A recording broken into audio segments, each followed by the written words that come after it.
Good morning and welcome to our Info Day.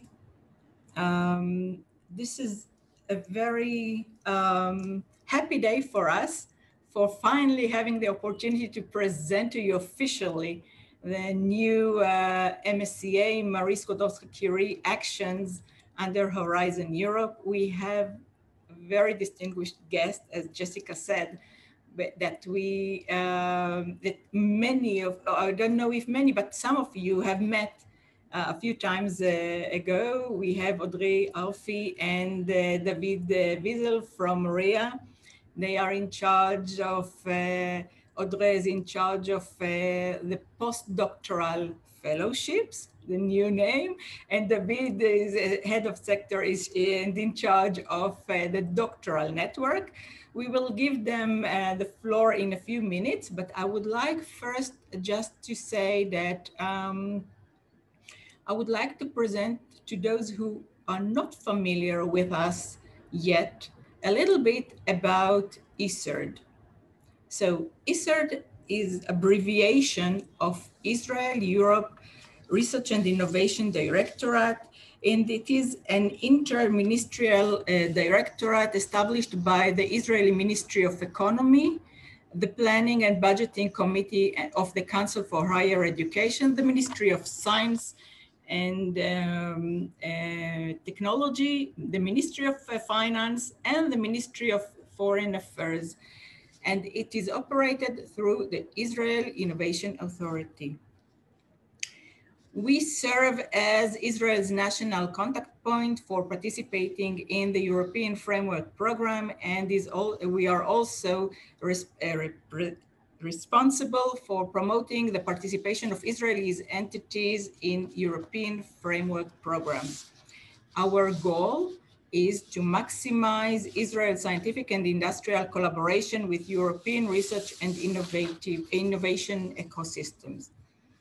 We have a full agenda today where you will get information about MSCA in general. You will get information about the doctoral network and about the postdoctoral fellowship. Sorry, I'm confused it earlier with the responsibilities. And later you will get a chance to hear from experienced participant from the Hebrew University. And we will finish with a very interesting presentation by an experienced expert from Ben-Gurion University. Just to give you some advantages for participating in MSCA in general, we would look at the host organization point of view, and we will say that thinking about your participation is about advancing the quality and sustainability of research training and supervision. And with these types of trainings, the feedback of research results to teaching and education is of great value. On top of that, this is an opportunity for you to advance cooperation and to strengthen your networks internationally and of course, internally between the sectors. So it helps you later on to better transfer the knowledge between sectors and disciplines and increase your global attractiveness, generally speaking. For non-academic sector, there is also another advantage, which is advancing the working condition of your researchers.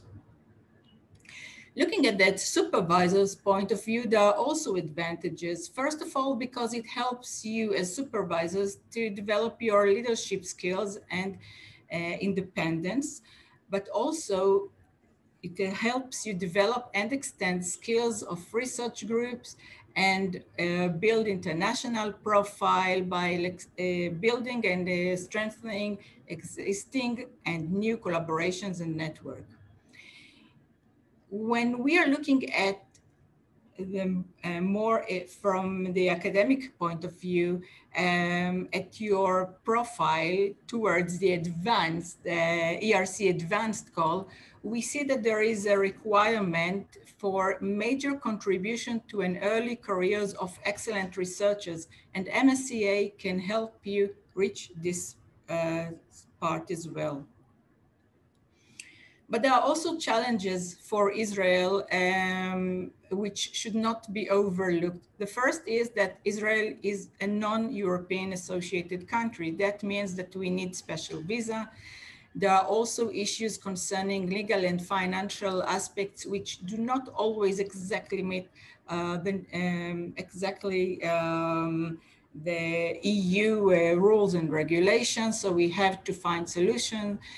There is also for the fellows a language barrier, and there is an administrative burden that some find rather challenging. This is due to the unit costs, which is used in this specific scheme.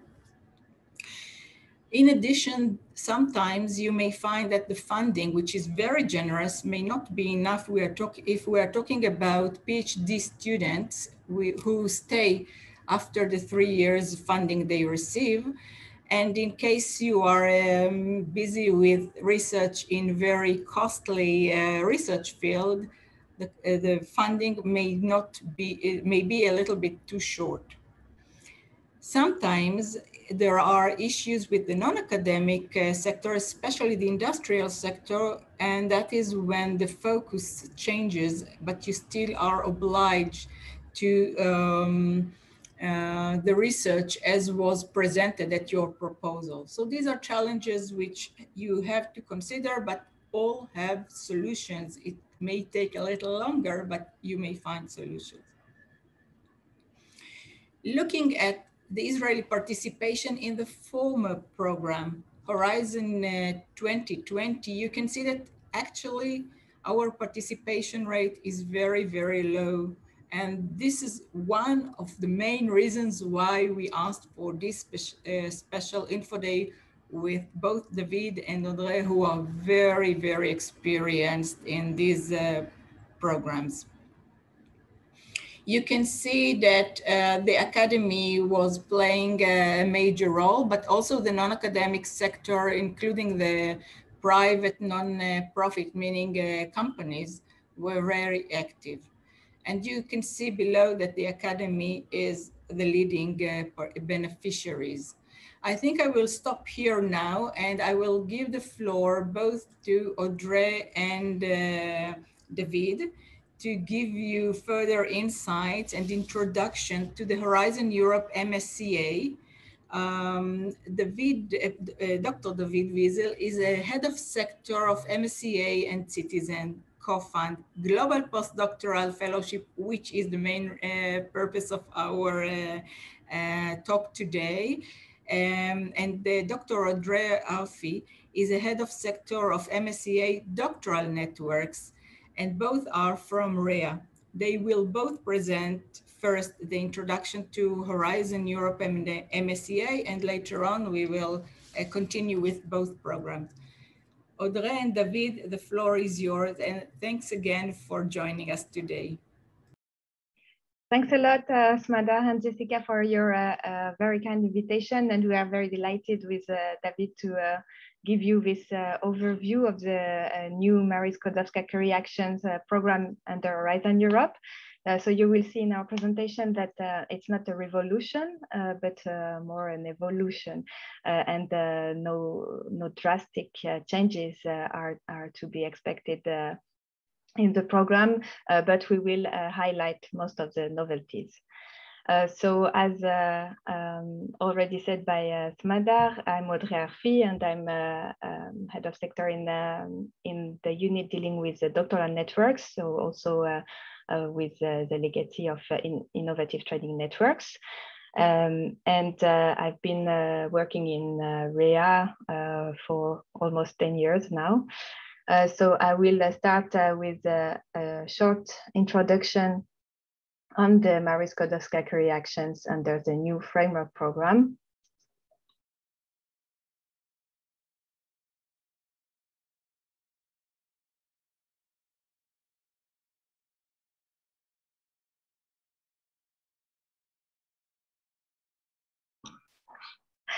Sorry for the technical issues. So as you can see, the program is embedded in the first pillar of Horizon Europe, as it was also under H2020 for those of you who were familiar with the previous framework program. So the first pillar is about excellent science. So you still see MSCA program together with ERC program and research infrastructure. And then we kept also the same structure as in H2020 with the second and third pillar with societal challenges and more innovative Europe.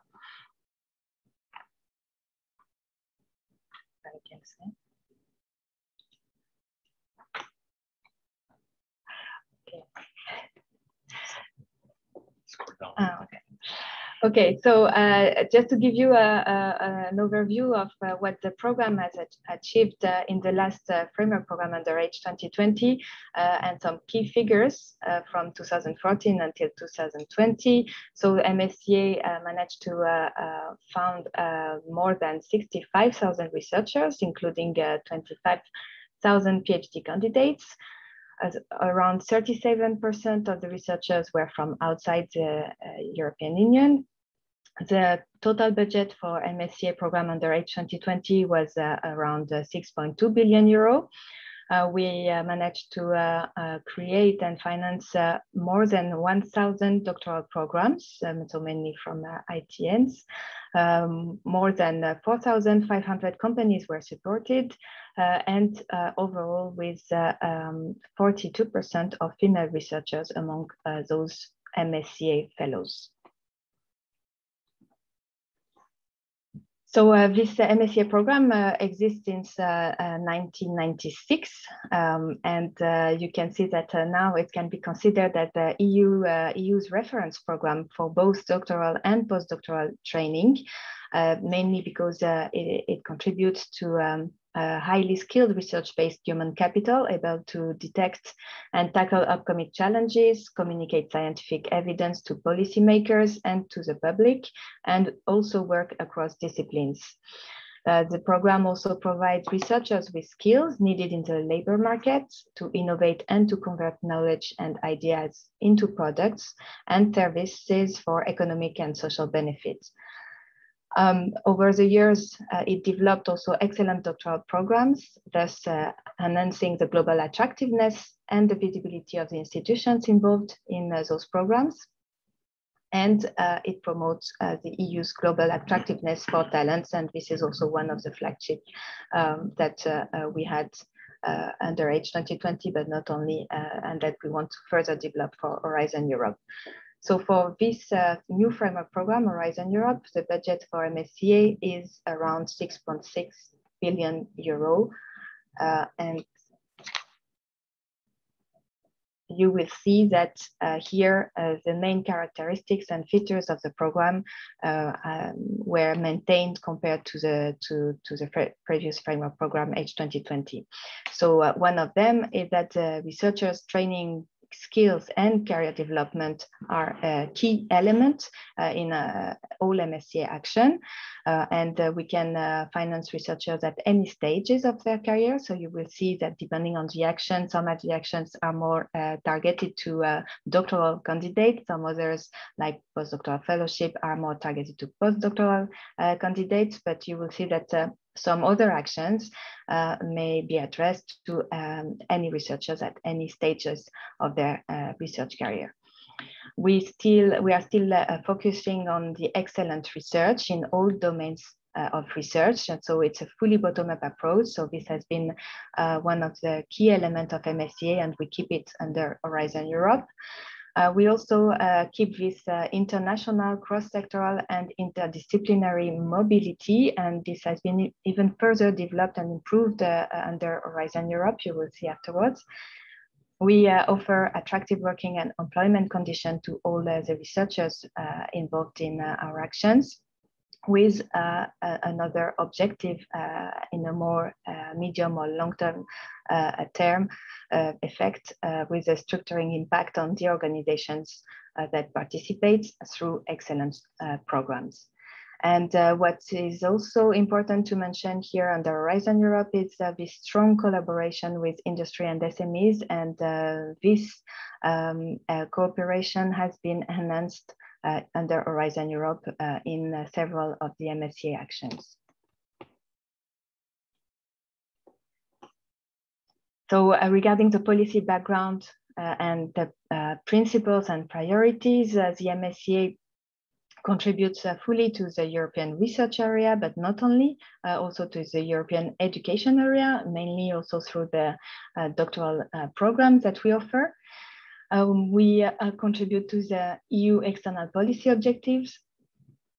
We are also committed to the European Charter for Researchers and the Code of Conduct for the recruitment of the researchers, and this has been in place for several years already. All our beneficiaries should also adhere to innovative doctoral training principles, especially for doctoral networks.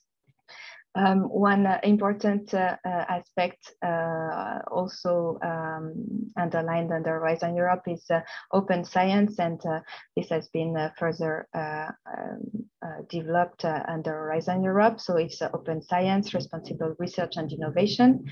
And for this, we also have a new publishing platform and open peer review, where you can save also your publications in case you don't have your own repository available. So regarding the new program, what are the main novelties? So first, you will, if you are familiar with the previous MSCA under H2020, you will see that we try to streamline a bit the actions and give them a clearer identity. So to know exactly which action is targeted to which researchers. We tried also to implement simpler rules and at least to harmonize some of them. So for example, the mobility rule has been harmonized over the whole program. So it's a maximum 12 months over the past 3 years in the country of the host for all MSCA actions. We also worked on the demand management in order to maintain a high quality in the proposals that we select for funding. And we tried as well to reinforce the synergies within Horizon Europe and with other EU funding programs. One important element for all future applicants is also the new guidelines on supervision to ensure that researchers are adequately supervised, so in particular for doctoral programs.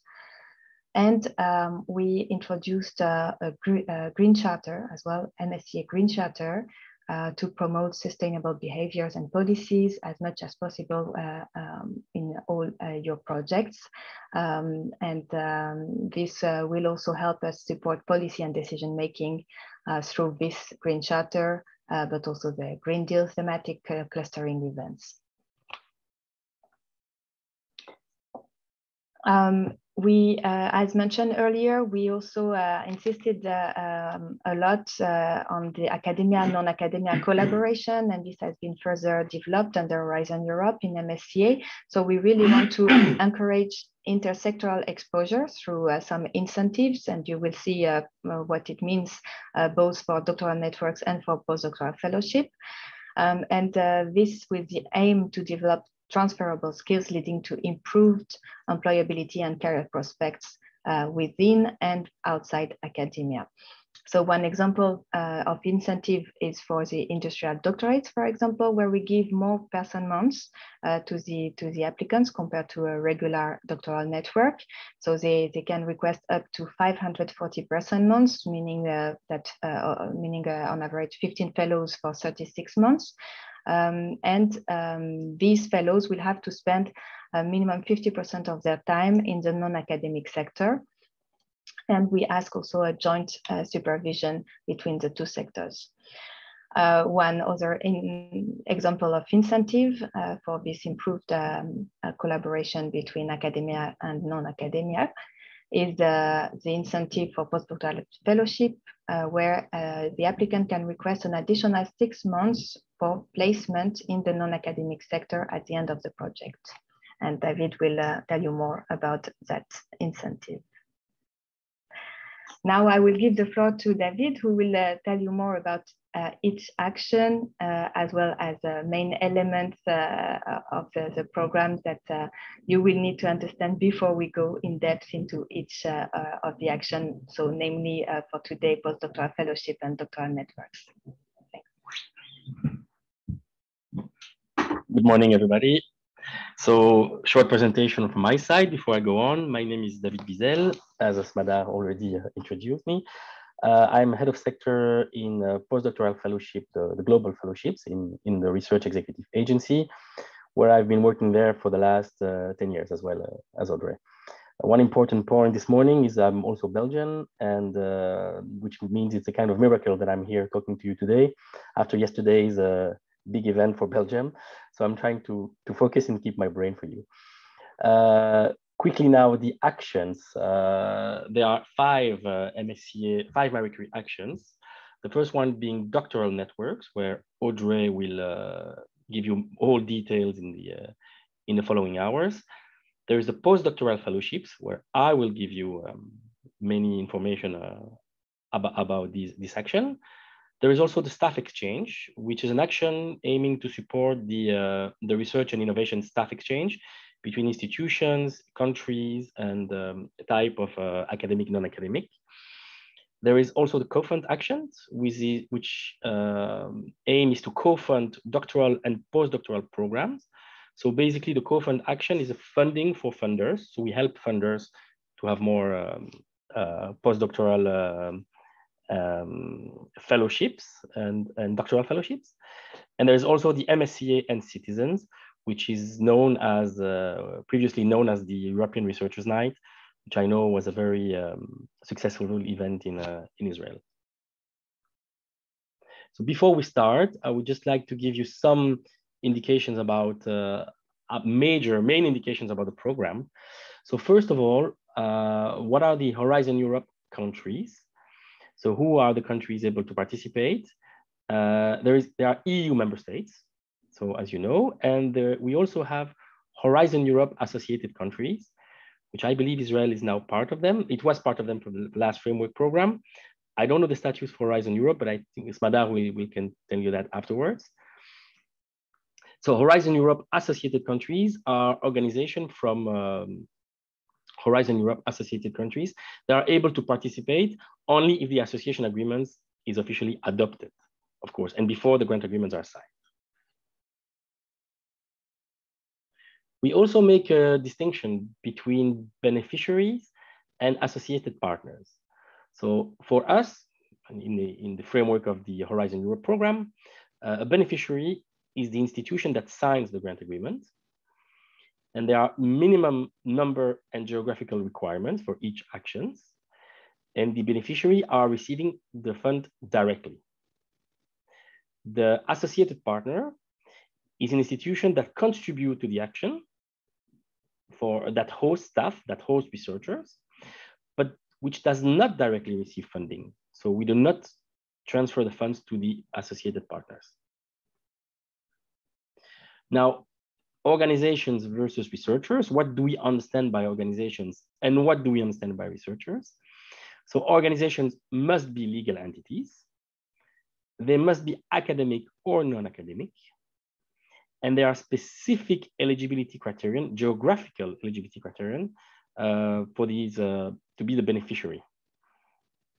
While for the researchers can be of any nationalities, with some particular condition for some of the actions, and some specific condition must be applied to researchers, such as the mobility rule, the PhD for some actions, or the PhD to be obtained for some actions. But this we will come to that at a later stage.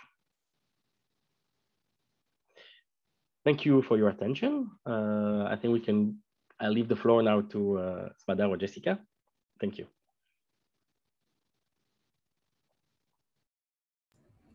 Thank you very much, David.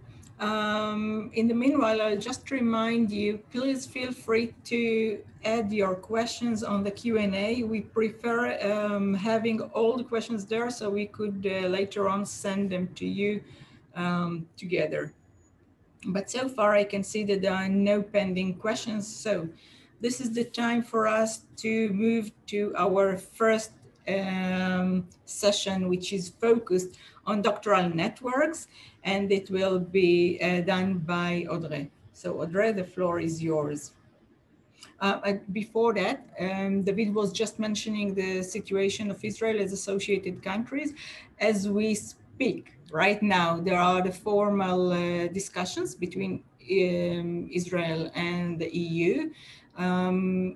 If everything goes well as we plan and as everyone is hoping for, the grant agreement, the agreement will be signed before the end of the year, which will enable all of us to participate as associated countries. So today, this Info Day, we regard your participation as participants from associated country, meaning that you can be coordinators, you can be beneficiary, and you can benefit from all other terms as we used to before in the former programs. Audrey, the floor is yours now. Thank you. Okay, let me just check presentation.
Sorry, I have an issue with the sharing. It was fine the second. It was fine the second time you did it. It stopped. Okay, I will check again.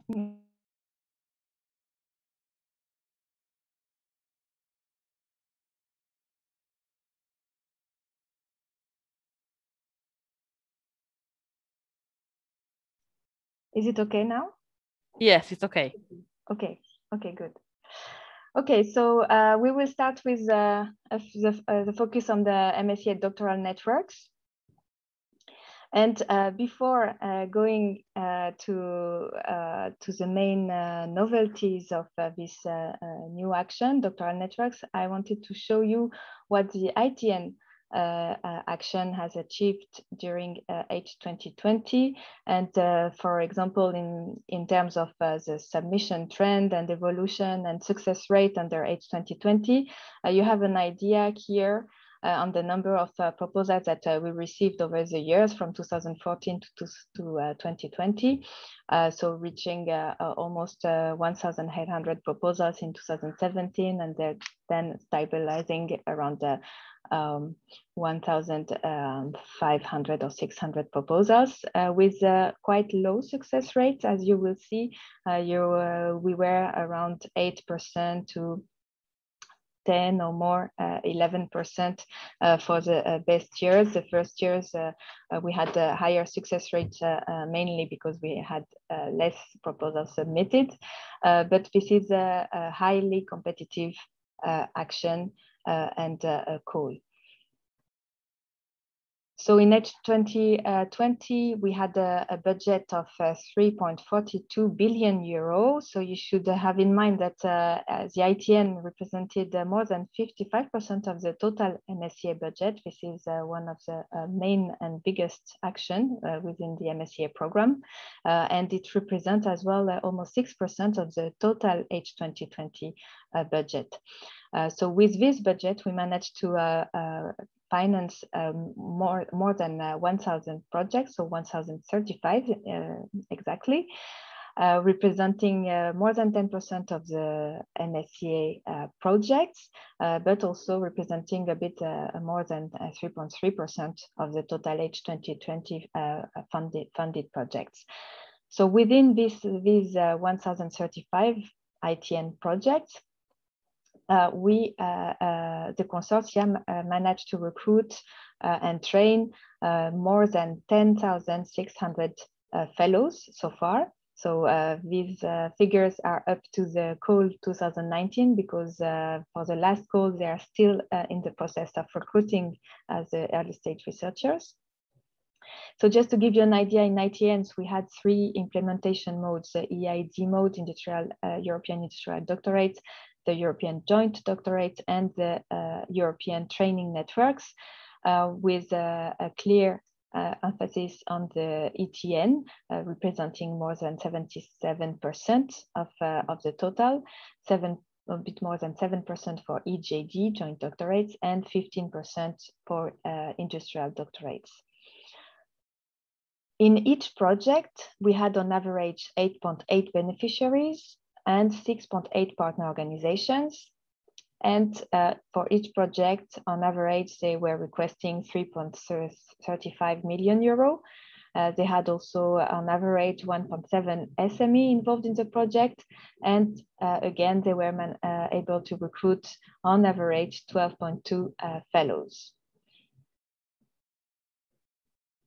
So regarding the country participation under H2020 and under ITN, so with all modes, you can see that the countries who benefited the most from the ITN action are the UK and Germany, but also followed by France, the Netherlands, Italy, Spain, and Israel has also had also a good participation as an associated country.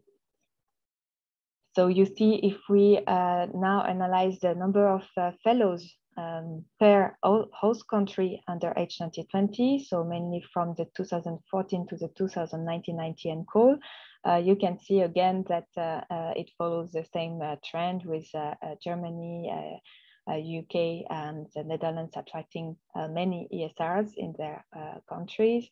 But you can see as well that Israel is well represented as a host country, attracting a significant number of ESRs in ITN projects. So back now to Horizon Europe. So based on this good results under H2020, the idea was not to change everything, but to keep the main objectives of ITNs. And now you will see that the main objectives of the doctoral networks are still to respond to well-identified needs in several and various R&I areas. So we are fully bottom-up, like all other MSCA actions. The important element is also to expose the researchers both to the academic and non-academic sectors, as also already defined by David earlier. We want to offer training in research related as well as competencies relevant for innovation and long-term employability of the researchers. And we, in doctoral networks, we also focus very much on research and transferable skills, but also on career development plans. So this is also an important element under Horizon Europe, supervision, internationalization, and attractiveness of the research career. We also have different modalities. So as in H2020, we are a multi-beneficiary action. So the main novelty here under Horizon Europe is that all doctoral networks will have to set up a doctoral program. So this was not the case before under H2020, where for ETN, for example, the doctoral program was not mandatory. Now it will be mandatory for all 3 modalities. So as in H2020, we kept the 3 modalities with a slight incentive if you want to create an industrial or a joint doctorate. So for the industrial doctorate, again, the main objective remains the same. So training in academia and in industry or non-academic sector with a joint supervision. For the joint doctorate, We expect to have joint collaborations leading to a joint multiple or so a joint or multiple doctoral degree with a joint election and supervision as well. And we expect to have a pre-agreement for the joint or double or multiple degree already at the proposal stage. For the standard doctoral networks, so what we called previously ETNs, we expect also a training in academia and or industry on the non-academic sector. So here you have more flexibility, but again, we need to see a doctoral program, meaning that all ESR, all researchers will be enrolled in a doctoral program. Regarding the size, there is a small change compared to H2020. So we will have a smaller consortia for the standard doctoral networks because they will be able to request up to 360 person months, meaning 10 fellows recruited for 36 months. And in case the applicants would like to create industrial doctorates or joint doctorates, then they can request an additional 180 person months. So meaning that they can go up to 540 person months for both industrial and joint doctorates. Of course, these are maximum of person months. It means that if you want to create smaller industrial doctorates or joint doctorates, it's also feasible. And it's something that we also encourage, because we saw during the implementation that, for example, industrial doctorates are not that easy to manage if they are too big. Regarding the duration, the program, each program and each project lasts maximum 48 months, and we always encourage you to use the maximum duration. Within those consortium, you will have to recruit fellows, and you will have to recruit them for a minimum of 3 months and a maximum of 36 months. And we always encourage you to recruit them for the maximum duration again.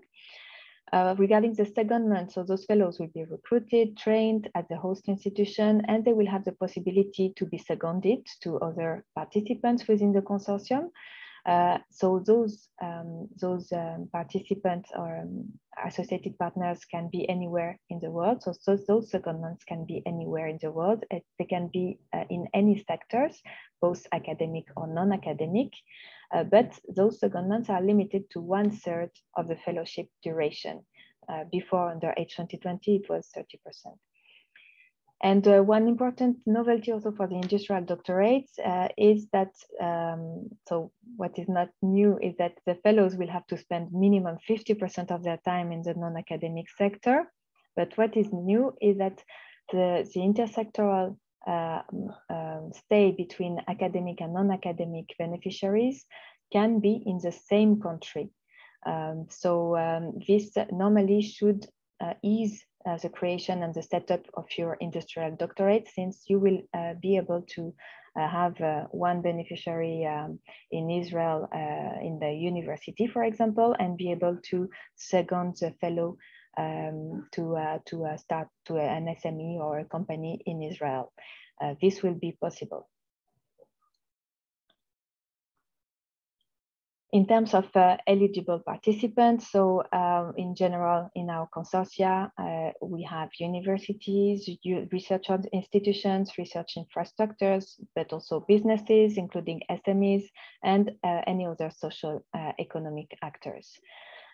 For all doctoral networks, we need at least 3 independent legal entities, each established in a different member state or associated countries, and minimum 1 beneficiary from a member state. So this is a novelty under Horizon Europe compared to H2020, and this is for all Horizon Europe programs.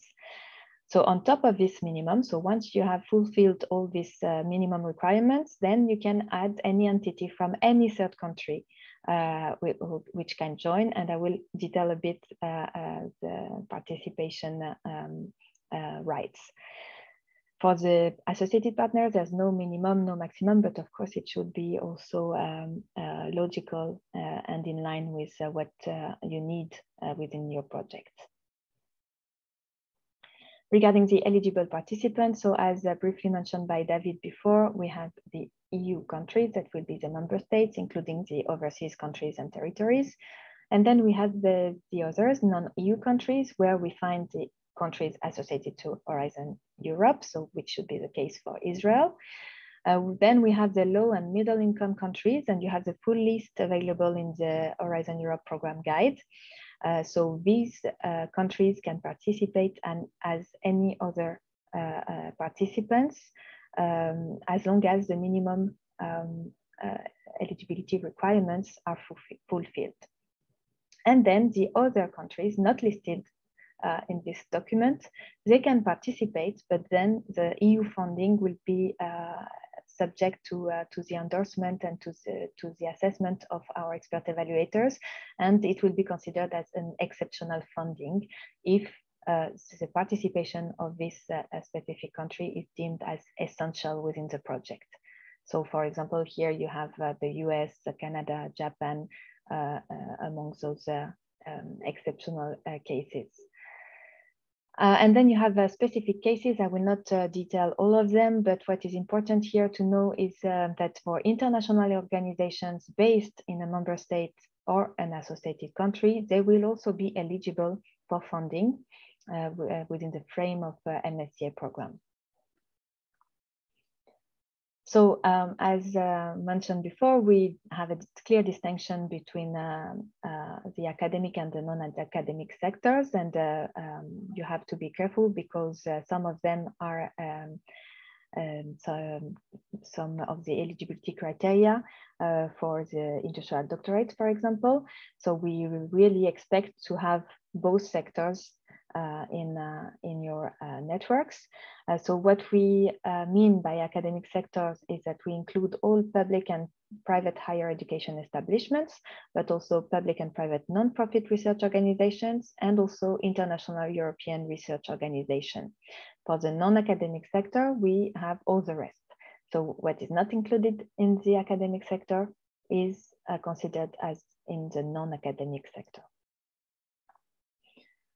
So again, we also make a distinction because in each consortium, you will have different participants, so beneficiaries and associated partners, and they will have also different roles. So as already mentioned by David, the beneficiaries have more responsibilities within the consortium, in particular because they will be the only one signing the grant agreement, they will be the only one recruiting the researchers, and they will also directly claim the cost to us.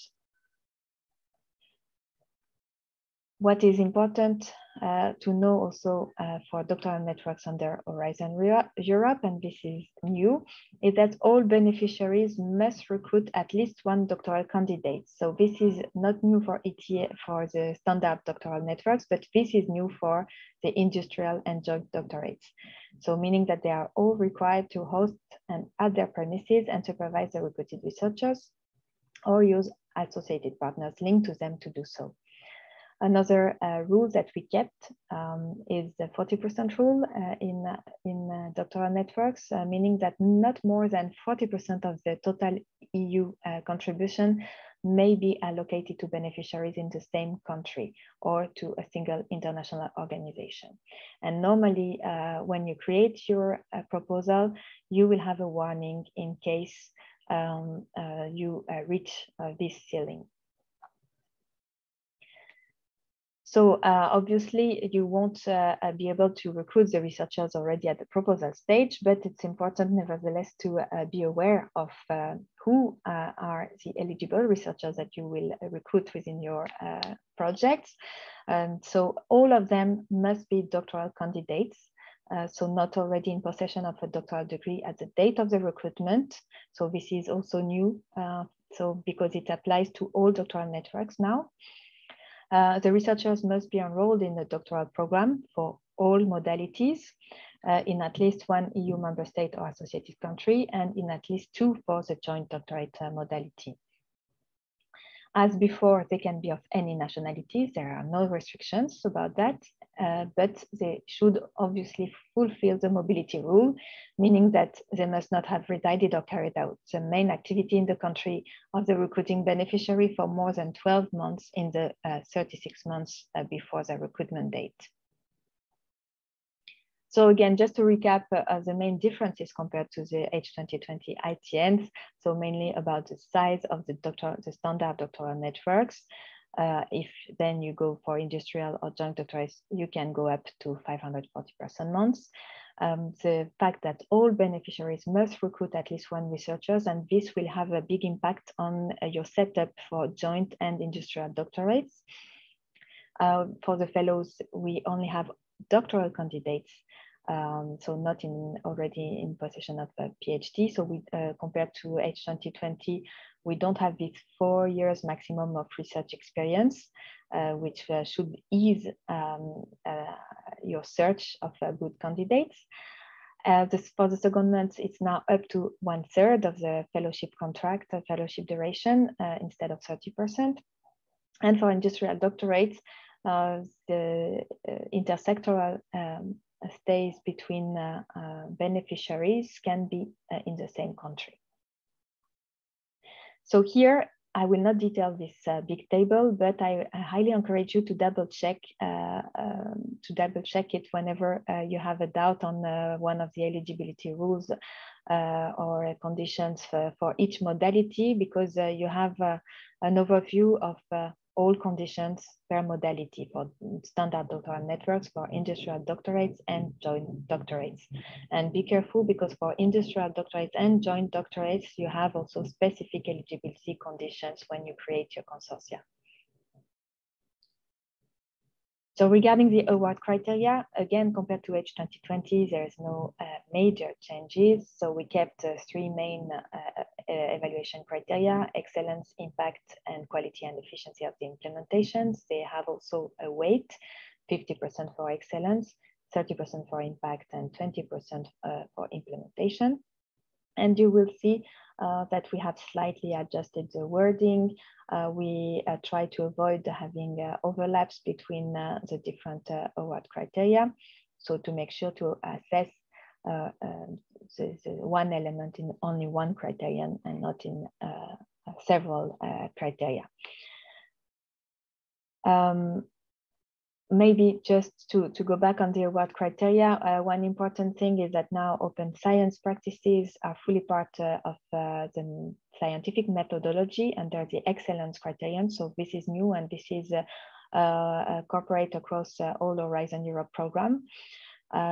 We also, under impact, we also have added one important criterion about the magnitude and importance of the project contribution to the expected scientific, societal, and economic impact. So also in line with project impacts pathways.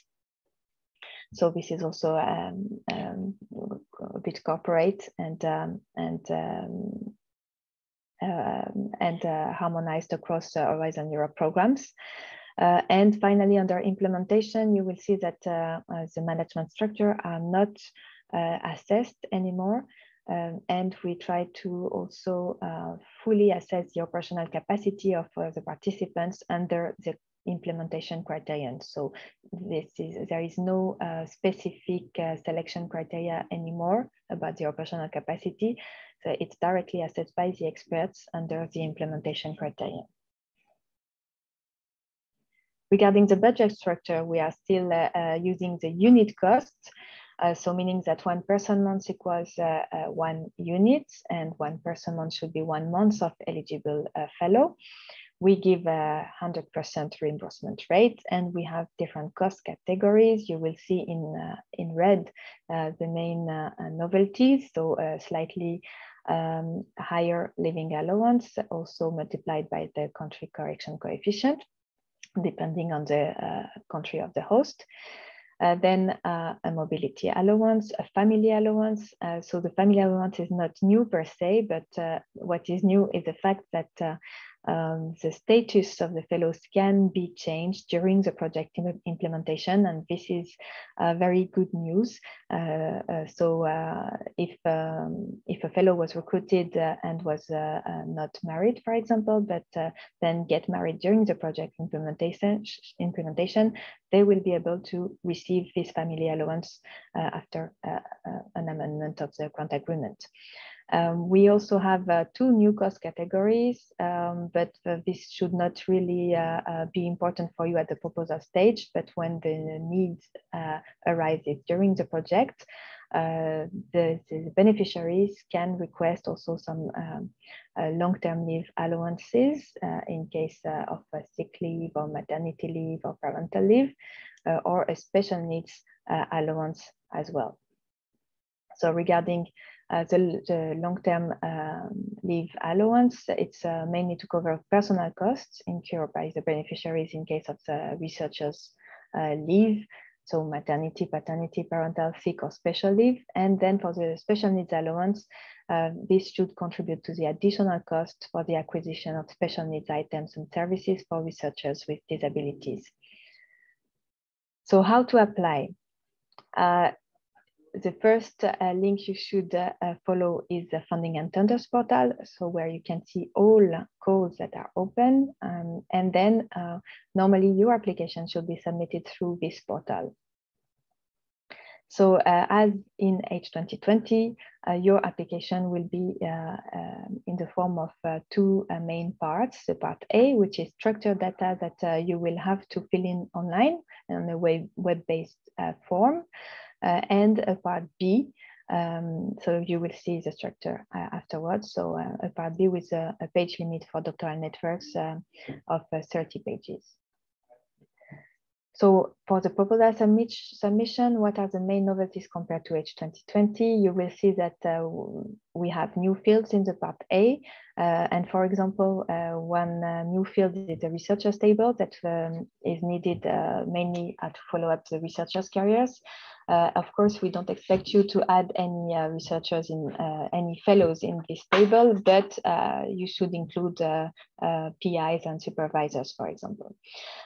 You will have also to include the role of each participating organization. So this is a tick box exercise, as well as a self-declaration on gender equality plan. I will come back to that in a minute.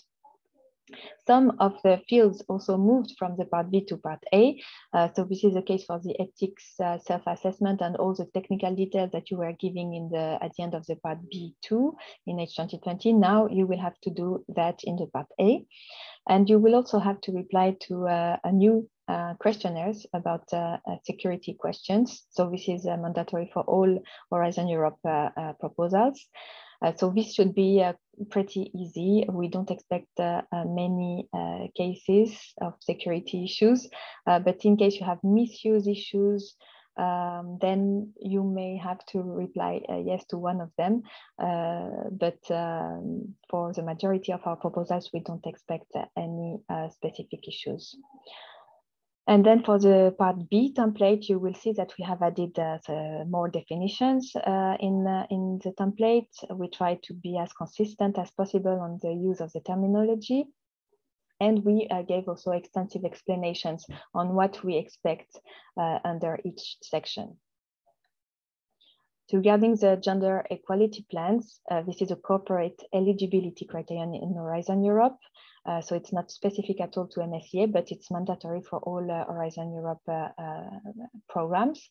So this is an eligibility criterion, so be careful, because when it will be fully applied, this might lead to the ineligibility of a proposal. So this gender equality plan is applicable to public bodies, research organizations, and higher education establishments from EU member states and Horizon Europe associated countries. So meaning that it's not applicable to SMEs, companies, or non-academic sector in general. So what we expect in these gender equality plans is some minimum process related requirements for publication, dedicated resources, data collection and monitoring, and training addressing those gender aspects. So for this call 2021, you're in a kind of transition grace phase, but as of 2022, all the calls will have to put this in place and to make sure that all concerned participants are respected. So for the doctoral network specificities of the part A proposal template, you will see very soon, hopefully, that we will have 3 submission links. So 1 per modality, 1 for the standard doctoral networks, 1 for industrial doctorates, and 1 for joint doctorates. So it also means that you cannot mix up between the modes. So you should really differentiate. And then all associated partners will have to register in the tool like the beneficiaries with a validated or temporary identification code. We kept the scientific panels and keyword selection. So this will be very similar to what we had in H2020, and you have more guidance on how to best select your panel and keywords. So you have some more guidance on the RIA website. You have the link on the call page. And you will see also a new unit cost budget table where you will have also to introduce the number of person months that you will be requesting. Regarding the Part B template, we will still have 2 Part Bs for doctoral networks. So the Part B1 that will follow the award criteria with the same page limit as in H2020. So 30 pages for the main content and 4 pages of introduction. So please respect the format. And then the instructions are all included in the template. So you have the template available on the RIA website already now, and it will also be very soon available on the call page. And we tried in this template to harmonize also as much as possible with the RIA and the IA corporate template whenever it was possible. And finally, with Part B2, you will still have to describe all your participants in some tables, similarly to what we had in H2020. And you will also include the letters of commitment, both for associated partners and for joint doctorates for as a pre-agreement on the joint or double degree. So we give and we provide those templates. These templates are very similar to what we had in H2020, and we really encourage all applicants to follow those templates. So just as a reminder of all the resources and guidance materials that you can find in order to help you further with the preparation of your application. So the guide for applicants that will give you an overview of the rules, the MSCA work program and annexes for all details on the eligibility criteria, for example, the proposal templates, the model grant agreements. So all of this is available on the call page and as well on the RIA website. You can, of course, ask for advice to Smadar and Jessica, but also submit your queries to the Research Inquiry Service. And then you can find a few more information on the MSCA website, as well as on the RIA website. Now we have a dedicated section on MSCA, how to apply. And of course, the call page is on the Funding and Tenders portal. So just to give you the main dates of the call deadlines for 2021, our call was published already last week. We hope to have it open this week, and the deadline is on the 16th of November 2021 with an approximate budget of 403 million euro. And next year, the call should open early May and close mid-November 2022 with a slightly higher budget. So thank you very much. I don't know if you have questions now or later. Yes, Audrey, there are many questions on the Q&A. Okay. So I will stop sharing because otherwise I cannot see the chat. Okay. I could assist you here. The first question is, are students who haven't finished PhD yet eligible to apply? And I assume it was more for the postdoctoral fellowship, but Audrey, just in case it was for the, as it was during your presentation, maybe you would like to relate to it again. Okay, so in principle, the doctoral networks are addressed to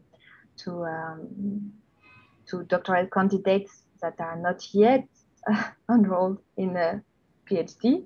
But then legally speaking, it could be possible, but they should also respect the mobility rule and a fair, transparent, and merit-based recruitment process.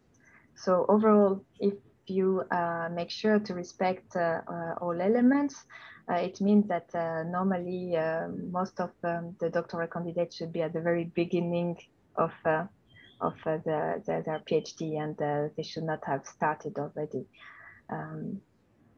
Yeah. Thank you. The next question. In the joint doctorate program, should all beneficiaries be entailed in joint agreements with each other, or it could be several bilateral agreements covering the participation project of each ESR, and those not having a joint project not required for an agreement?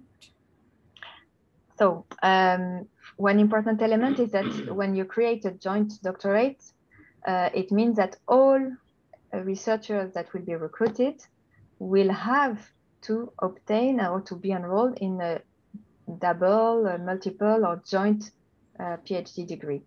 So you cannot have some of them yes and some of them no.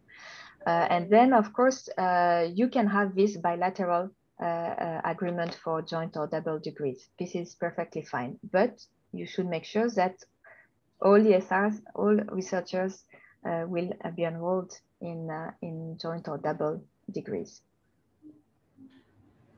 Thank you. The next question concerns the tuition fee for the student. Is it covered? This is very substantial in some countries, for example, the UK. Yes. So normally, this is also included in the model grant agreement and in the future annotated grant agreement. The tuition fees should not be paid by the fellows themselves. It should be covered by the research and training cost budget category. So if it's not the case, this will be a breach of contract as well. So we know that in some countries it can be very expensive. But then we also know that some universities in the UK, for example, have managed to put in place some best practices in order to reduce those tuition fees as much as possible whenever they were considered as MSCA fellows. So this also can be further investigated, but these tuition fees should be covered by the project or additional funding sources in case it's not enough. Okay, the next question is about the intellectual property right policy regarding ESR working at the industrial company. So for the all IPR issues should be pre-discussed during the proposal preparation. Of course, it will ease everything afterwards. And then we also ask all beneficiaries and participants to sign a consortium agreement where you, as a consortia, will have to define how to manage and deal with all IPR issues. So for what concerns the researchers' rights in terms of IPR, you should follow your institution or the company regulation about that. Thank you. The next question is about, can non-academic partners co-supervise ESR in their project? Yes, yes, this is very much encouraged for standard doctoral networks or joint doctorates, but this is mandatory for industrial doctorates. Great. And the next question concerns the widening countries' involvement. If you could a little bit elaborate, do partners from widening countries be part of the network? So in doctoral networks, we don't have a specific flag for widening countries, but of course, they are more than encouraged to participate in our consortia. So it's just that we don't make any distinction when we evaluate. Thank you. And the last question here in the Q&A is, in a joint doctoral network, do all ESRs must be supervised by multiple PIs? In a joint doctorate? Or? In joint doctorate, yes.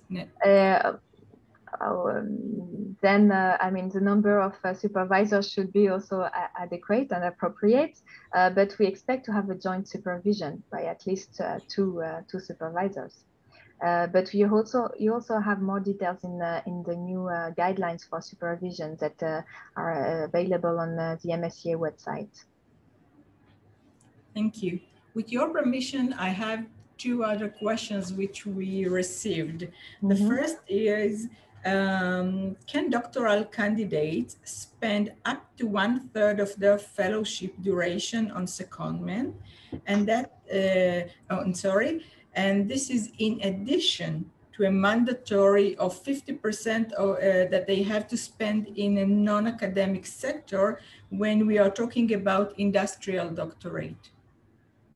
So yes, so the answer is no. But I see that this is a clear confusion that because this is a question that we receive quite often. So for under Horizon Europe, the minimum 50% stay within the academic sector is not in addition to the 1/3 limit of secondment. So the 1/3 secondment will apply anyhow. So this may be tricky when you plan the secondments and all the stays in the non-academic sector. So that's why in the guide for applicants in particular, we encourage the applicants to maybe use multiple recruitments instead of secondments only. Thank you. And the last one also concerns industrial doctorate. And it says, what is meant by the industrial doctorate in a DNID? Is it a student is enrolled in a PhD program in an academic institution, but is hosted or based in the industry for 50% of their fellowship and receives a PhD from the academic institution? Or this specifically refers to an industry-based degree available in some countries or institutions?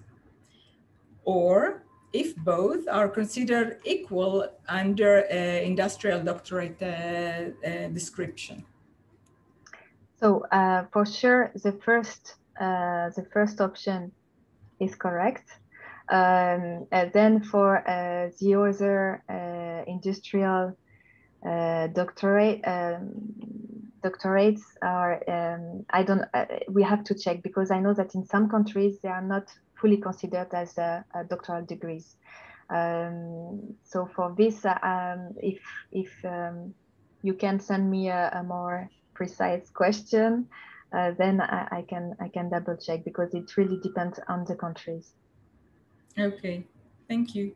So these are the questions that we have right now for this session. I see that we are a little bit ahead of time. So with your permission, we could have our short break now. If more questions appear on the Q&A, then of course we will start the next session just after the break with these questions. And then we will, if not, then we will continue. So we could have a break up to 20 minutes to our 1 o'clock, your 12 o'clock, so about 25 minutes break. After that, we will have a session about the MSCA postdoctoral fellowships with David. And then we will have experienced participant. We will have Professor Ora Furman from the Hebrew University, who will share her experience in a UBIMOTIF project, an ITN project. And then we will have very experienced expert, Professor Zarivach from the Department of Life Sciences, Faculty of Neural Sciences at the Gurion University of the Negev, who will share his experience as well. So I will be very happy to see all of you back in at 20 minutes to 1 o'clock here. Thank you very much for the morning session. See you soon. Bye. To continue. So as we have no further questions under the Q&A, I would like us to proceed.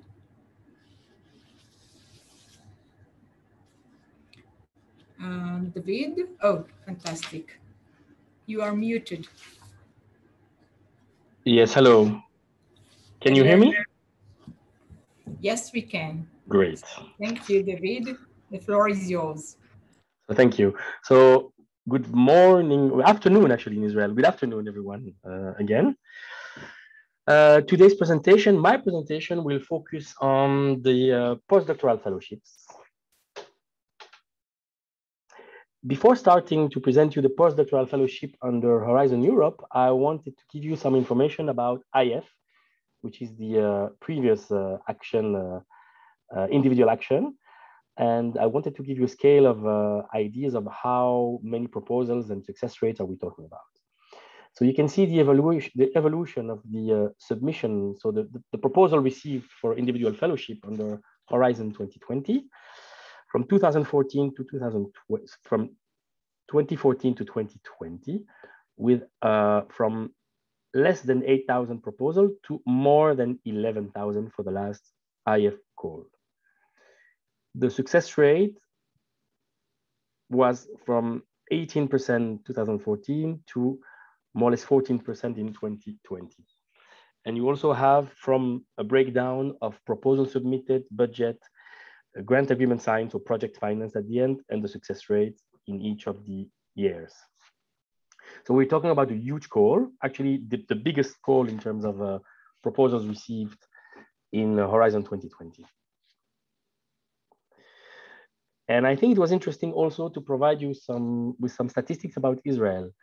And here you can see the number of projects funded and the countries with the highest numbers of projects funded, led by the UK. And you see Israel is more or less in the middle, a little green bar, where 66 proposals were funded from IF under Horizon 2020. Some more details about Israel. This graph shows the number of proposals received and a number of grants, so project funded, for Israeli nationals. So we're not talking here about Israeli institution, we're talking about Israeli researchers.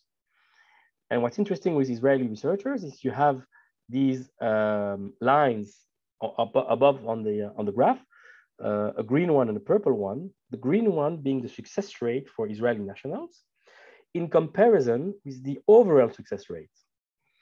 And you can see that except for 2014 and 2016, the Israeli nationals were always above the average success rate for the overall success rate for IF. So basically the Israeli researchers were doing pretty well in this scheme. And now you can see the same scheme, the same table, but for Israeli hosts, so Israeli beneficiaries. And there you see, so the number of proposals in blue, the number of proposals funded in green, but also the success rate. And here you see that the success rate for Israeli beneficiaries, except for 2019, is always below the overall success rate. So Israeli nationals are doing well, Israeli beneficiaries a bit less. That is something I think to think about it, to at least know what is happening there. Now the postdoctoral fellowships, let's focus on the new action. So the main objectives of the postdoctoral fellowships is to foster excellence through implementation of a research project.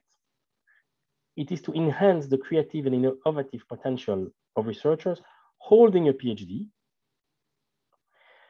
Also to focus on I3, so international, intersectoral, and interdisciplinary mobility.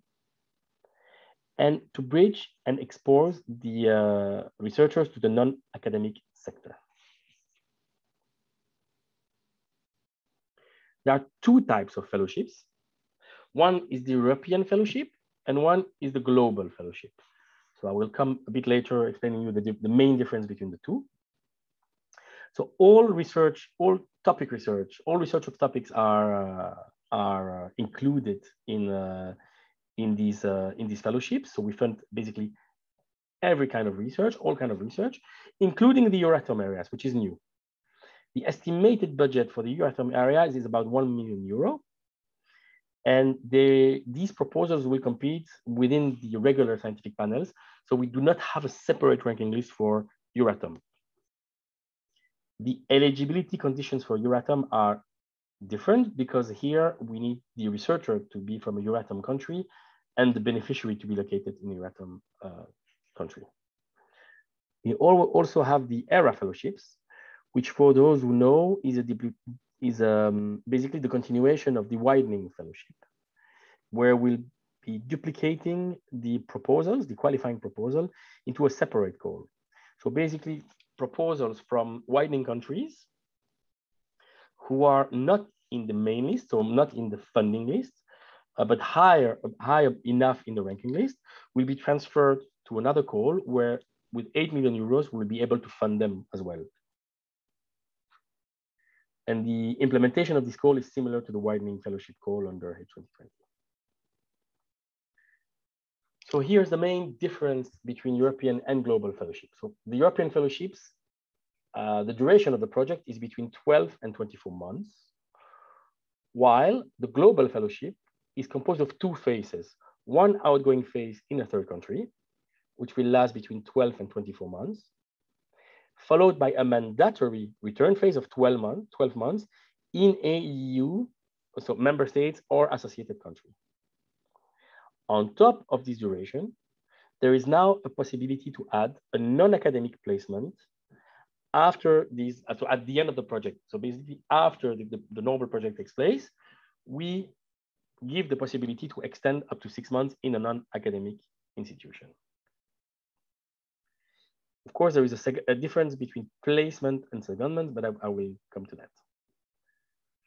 So the eligible organizations, for European fellowships, the host organization, the beneficiary, should be located in a member states or associated country. While for global fellowships, also the host organization must be located in a member state associated country. And we need also an associated partner who will be in a third country and will host the researcher during the outgoing phase. There is also, as I said before, this non-academic partner organization that will host the the researcher after the end of the project if the optional placement is in the proposal. So here's a very, very short overview on the eligible organizations. Basically, all organizations are eligible. And this, you will see here just the difference between the academic and the non-academic sector. So academic is everything that is public or private higher education institution, public or private non-profit research organization, and international European interest organization. Whatever doesn't fall into this category is included in the other one, which is a non-academic sector. Talking about the eligible researchers now. Who can apply? Which researchers can apply? For European fellowships, they can be of any nationality, but they strictly need to fulfill the mobility condition, which is that they cannot have resided or carry out their main activity in the country of the beneficiary for more than 12 months in the 3 years immediately prior to the call deadline. So to give you here a concrete example, if your institution is in Israel, if you wish to apply with an institution in Israel, the researcher must not have been in Israel for more than 12 months in the last 3 years. Then there is also the research experience, and that is a novelty here. We will now target the researchers with a maximum 8 years of maximum 8 years after the date of the PhD. So the scientific age of maximum 8 years. We, of course, give some exception to this rule, which is maternity leave. And for every maternity leave, 18 months will be deduced from these 8 years. There is paternity leave, and this is the exact duration of the paternity leave. The research in a non-associated third country. So for all researchers who have performed research in a non-associated third country, this time spent there will not count towards the 8 year. There's the compulsory national service. There's the time spent not working research and long-term sick leave. So these are basically what can extend the exceptions that can extend these 8 years of scientific age. For global fellowships, here the nationality, researcher must be nationals or long-term residents of EU member states or associated country. So either national or long-term residents meaning being at least 5 consecutive years in a EU member states or associated country. The mobility rule here is the same, except that it is linked to the country of the associated partner, basically the third country. So because the global fellowship takes first place in a third country, the researcher cannot have been in the third country for more than 12 months in the last 3 years. So resided or carried out his or her main activity. We also have the maximum 8 years with the exceptions that are described here in the slides, which are the same than the previous ones, except for the, and I will go back to the previous slide, except for the research in a non-associated third country. Because this is only applies for the researcher who wish to reintegrate in Europe, which doesn't concern global fellowship because researchers there are going to a third country first. We would like to emphasize as well that there is a big difference between secondments and placements, and that's why we have created this table. So the non-academic placement is something, they are both optional, but one is during the project, the other one is after the project. The secondments are up to 1/3 of the project duration, while the non-academic placement is up to 6 months. There are many explanations here. The interesting thing to know, and that's a novelty as well, is that the secondments can take place anywhere in the world, which was not the case before. Now they can take place anywhere in the world. The non-academic placement must be in a member state or associated country. So in part A of the proposal, you should include both secondments if they are and the placement if there is, and described in part B1 as well. Very important to know, in part B2, for non-academic placement, we are requesting a letter of commitment. So it must be there. So now about the award criteria. So as for DN and as for all merit action, you will find 3 award criteria: excellence, impact, and quality and efficiency of the implementation. The first one counting for 50%, then impact for 30%, the last one for 20%.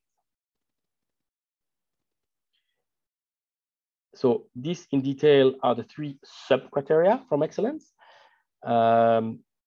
I can read it to you quickly, but you can find them on your screen. So I'm not sure it's relevant for me to read them, but these are the criteria on which and sub-criteria on which the proposal, against which the proposal will be evaluated. Now, for those who were familiar with Horizon 2020, there are some changes and there are some novelties. So the changes is that under Horizon 2020, subcriterion 1.1 is split here into 2 subcriterion, 1.1 and 1.2. And the subcriteria 1.2 and 1.3 under H2020 are now 1 subcriteria, which is now 1.3.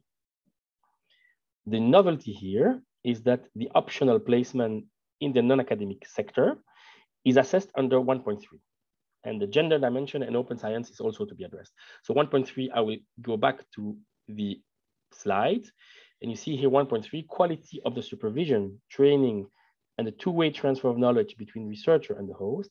Here, if you decide to go for this optional placement at the end of the fellowship, you must describe it in the proposal and it will be evaluated here. It is worth noted, of course, that shouldn't there be no placement foreseen, the researcher will not be penalized, obviously. The second criterion is impact with 3 sub-criteria, which you will find here on the slide. The changes from the previous framework program are sub-criteria 2.2 and 2.3 are now merged into one sub-criteria. So this is really addressing those of you who were familiar before, of course. And the novelty here is an addition of a new sub-criteria 2.3. The impact is assessed not only in scientific area, but also on societal and economic levels. As for the last evaluation criteria, quality and efficiency of the implementation, there are 2 sub-criteria.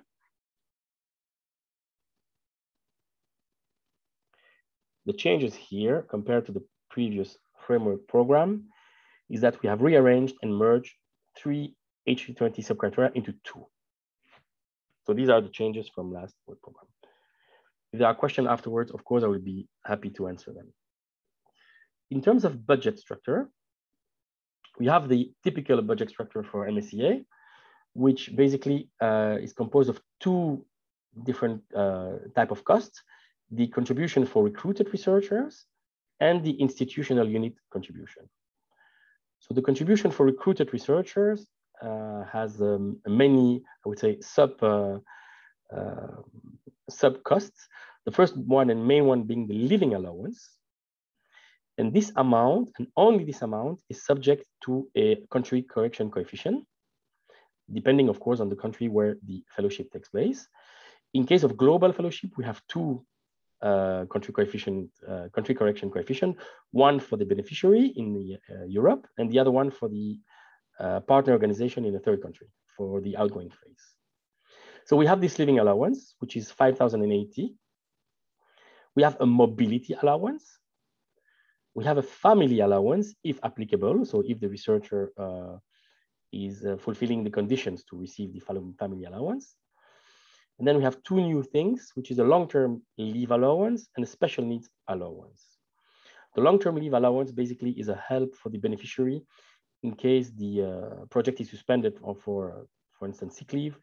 We will help the beneficiary to, basically we will pay what the beneficiary has to cover, what is not covered by the social security. So we will give the percentage on that. As for the institutional unit costs, we have the research, training, and networking costs, which is 1,000 euro, and the management and indirect contribution of 650. I would like to come back for a second on the research, training, and networking contribution. This is a contribution given in the institutional cost, but they should be spent for the benefit of the project and the researcher. And we strongly suggest to have an agreement between the beneficiary and the researcher before the project starts on how to use this contribution. What would be the best way to use this contribution for the researcher? So here is a bit more detail of what I'm saying, of what I said before. The living allowance is covering personal costs for the employment of researchers with full social security coverage. The mobility allowance covers additional private mobility-related costs, not professional, because the professional should be covered by the research, training, and networking costs.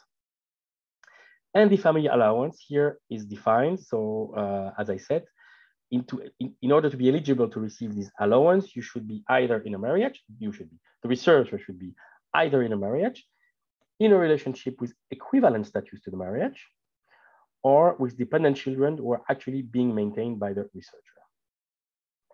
And there is a novelty here, which is welcome, I believe, by everybody, is that the allowance, the family allowance is due if the researcher has or acquires family obligation during the action aim implementation. Before, it was only at the call deadline. Now, it's anytime during the implementation of the project. So the research, training, and networking costs. This should cover the cost for training and networking activities. That can be participation in conference, trip-related work, training, language course, seminar, books, library records, publication costs, any visa-related fees, and travel expenses, and costs arising from the secondment.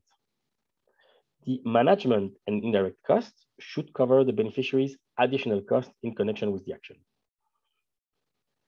So all above rates apply to postdoctoral researchers devoting themselves to their project on a full-time basis. So part-time is possible with a maximum 50%, but of course, prior to REA approval. As regard the proposal submission,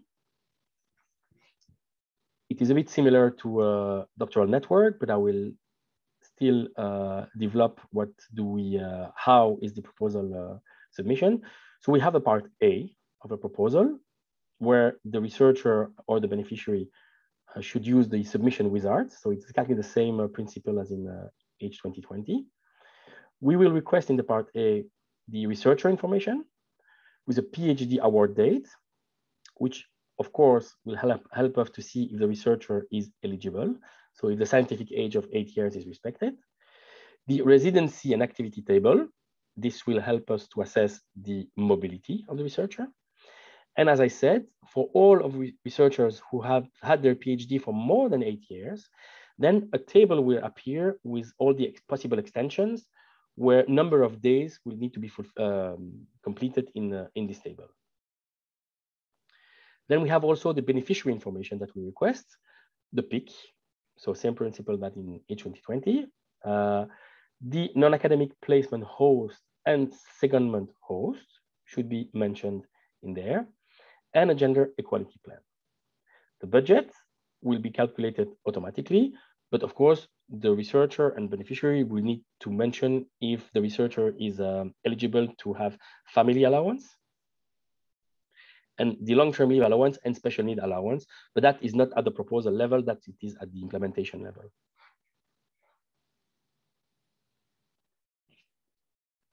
Now, the key features of the submission is also in the proposal, an ethics self-assessment must be written together with a security self-assessment. That's very new, but like doctoral network, I do not imagine that we're very concerned that many proposals will fall into that.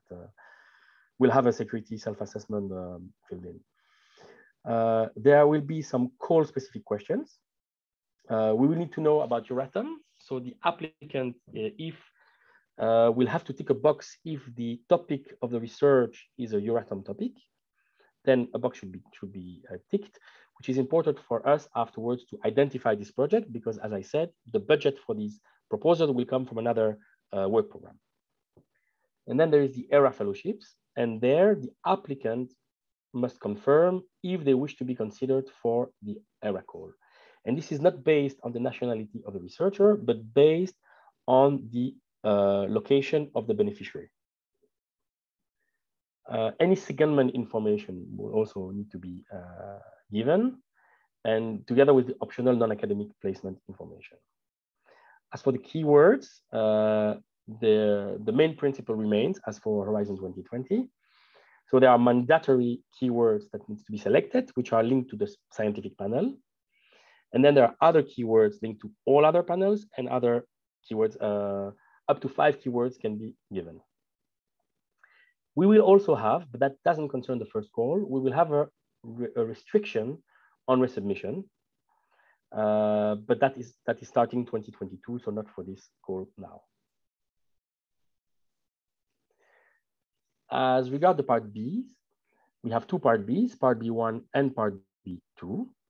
So here, part B1 is strictly restricted to 10 pages. So part B1 basically is the proposal, meaning all the 3 evaluation criteria and the sub-criteria should be addressed in this part B1, with a maximum of 10 pages. And I write here in the slide, it's very important to understand that a cover page, a table of contents, or anything in page 1 or 2 will count. So if you start drafting a proposal, start drafting immediately with excellence. Address immediately the first criteria. Do not lose a space by drafting anything else. The part B2, where there is no page restriction, will contain the CV of the researcher, the letter of commitments, if needed, and these are the letter of commitment for the outgoing host. So for those researchers who wish to apply for global fellowship, we will need a letter of commitment from the host, the partner organization in a third country. And for those who wish to have this placement in an academic, also we would need the letter of commitment from this placement host. In part B2, there will also be a table on participating organization. So details will be requested on these organizations, and ethics and security will also be addressed in part B2. Now, some slides about the evaluation. So the evaluation process is the same compared to with the same one than Horizon 2020, meaning we will use external experts to evaluate the proposals. We do not evaluate ourselves.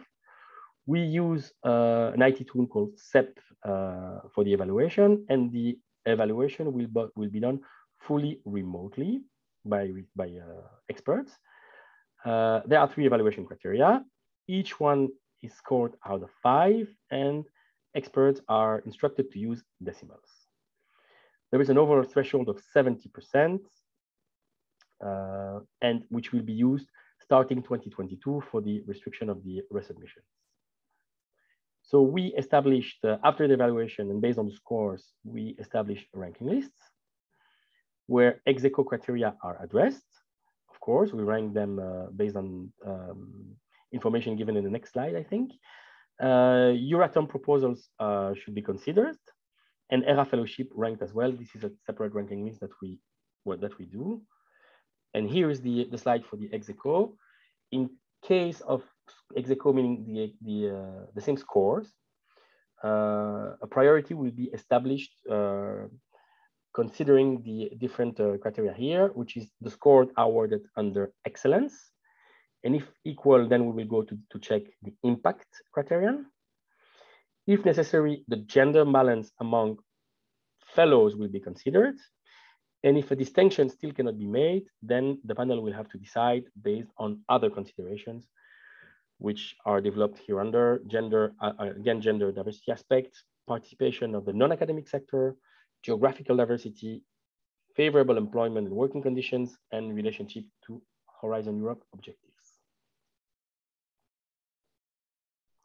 Now, some slides on project implementation, which is also quite new for me because we do not implement yet a project from Horizon Europe.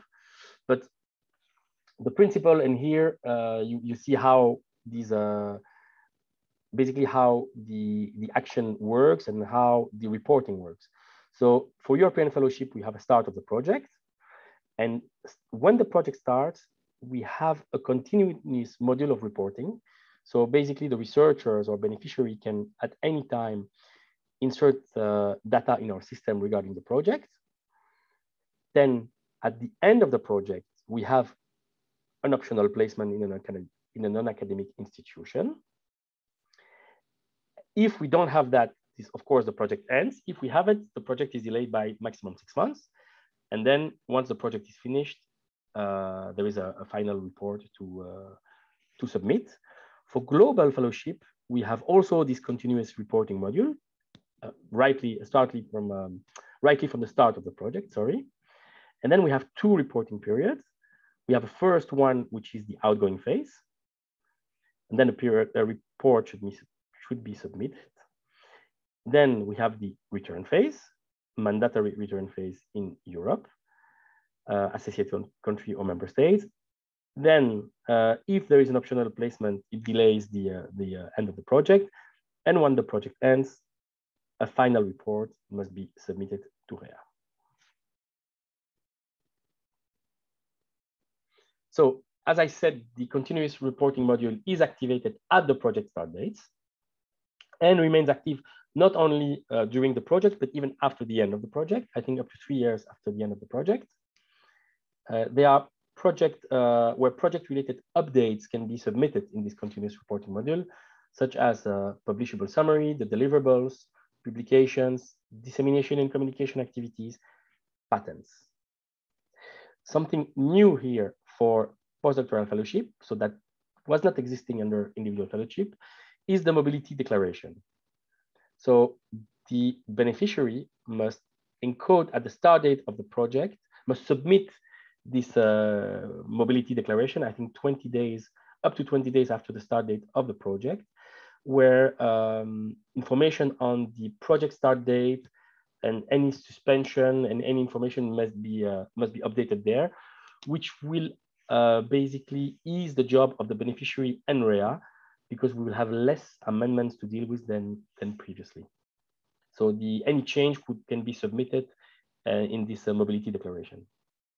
So we also have a periodic final reporting module, which is activated at the end of the reporting periods, where a part A must be submitted, which is the structured information gathered by the portal.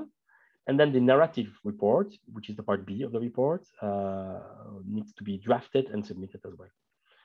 These reports must be submitted within 60 days after the end of the reporting period.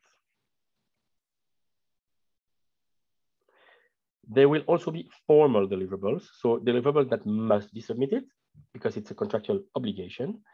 This is the mobility declaration, as mentioned, to be submitted within 20 days of the start date and updated if needed.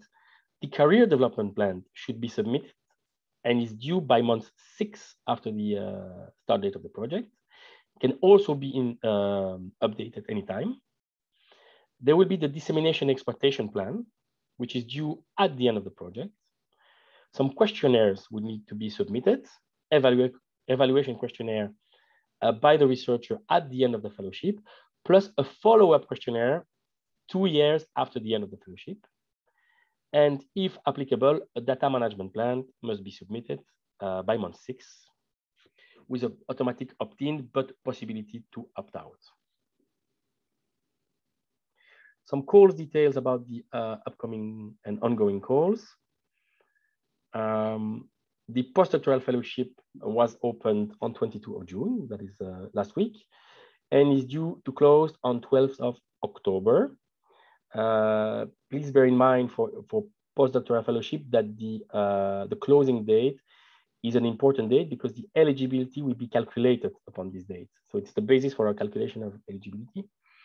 We have a budget of 242 million euros for 2021.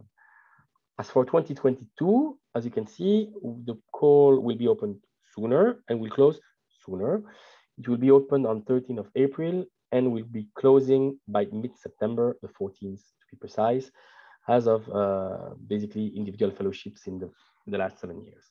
We have a slight increase of the budget, and in 2022, it will be 257 million euros.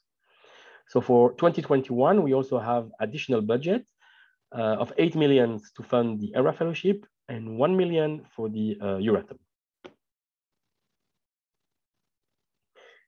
So Darva, thank you very much for your attention. I'm at your disposal now for any question you may have.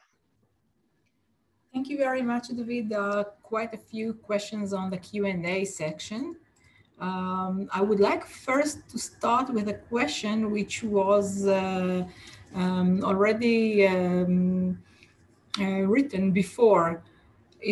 Are students who haven't finished PhD yet eligible to apply? And I think that this time the answer would be completely different. So the answer is no, the PhD should be finished. It is for a researcher who has a PhD. Unlike individual fellowship where 4 years research experience were enough, here, no, the PhD should be obtained, or at least the defense, the thesis should have been defended. But in all other cases, no, the researcher is not eligible to apply. Thank you. Now a question about the eligibility criterion of mobility, main activity in the country, What about remote work? For example, if I want to move to do a postdoc in the US, yes, but have been working for an American institution from remote, let's say Israel. Is this researcher eligible or ineligible for this postdoc? Can you repeat the question, Smadar? Sorry, I was looking for a pen. Okay, sorry. Yes, the question is about the eligibility criterion of mobility, main activity in the country. What about remote work? For example, if I want to move to do a postdoc in the US, but have been working for an American institution from remote, let's say Israel, is this researcher eligible or not? So as it is now, no, the researcher is not eligible because the definition in the work program is a place of activity or place of residence.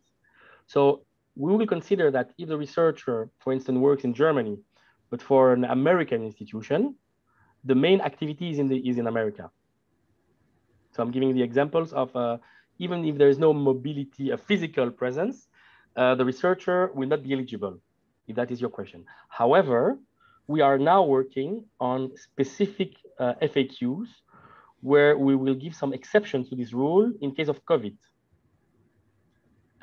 Unfortunately, I cannot say more now because we are currently working on this FAQ because we really want to be as understandable and flexible as possible when COVID is concerned.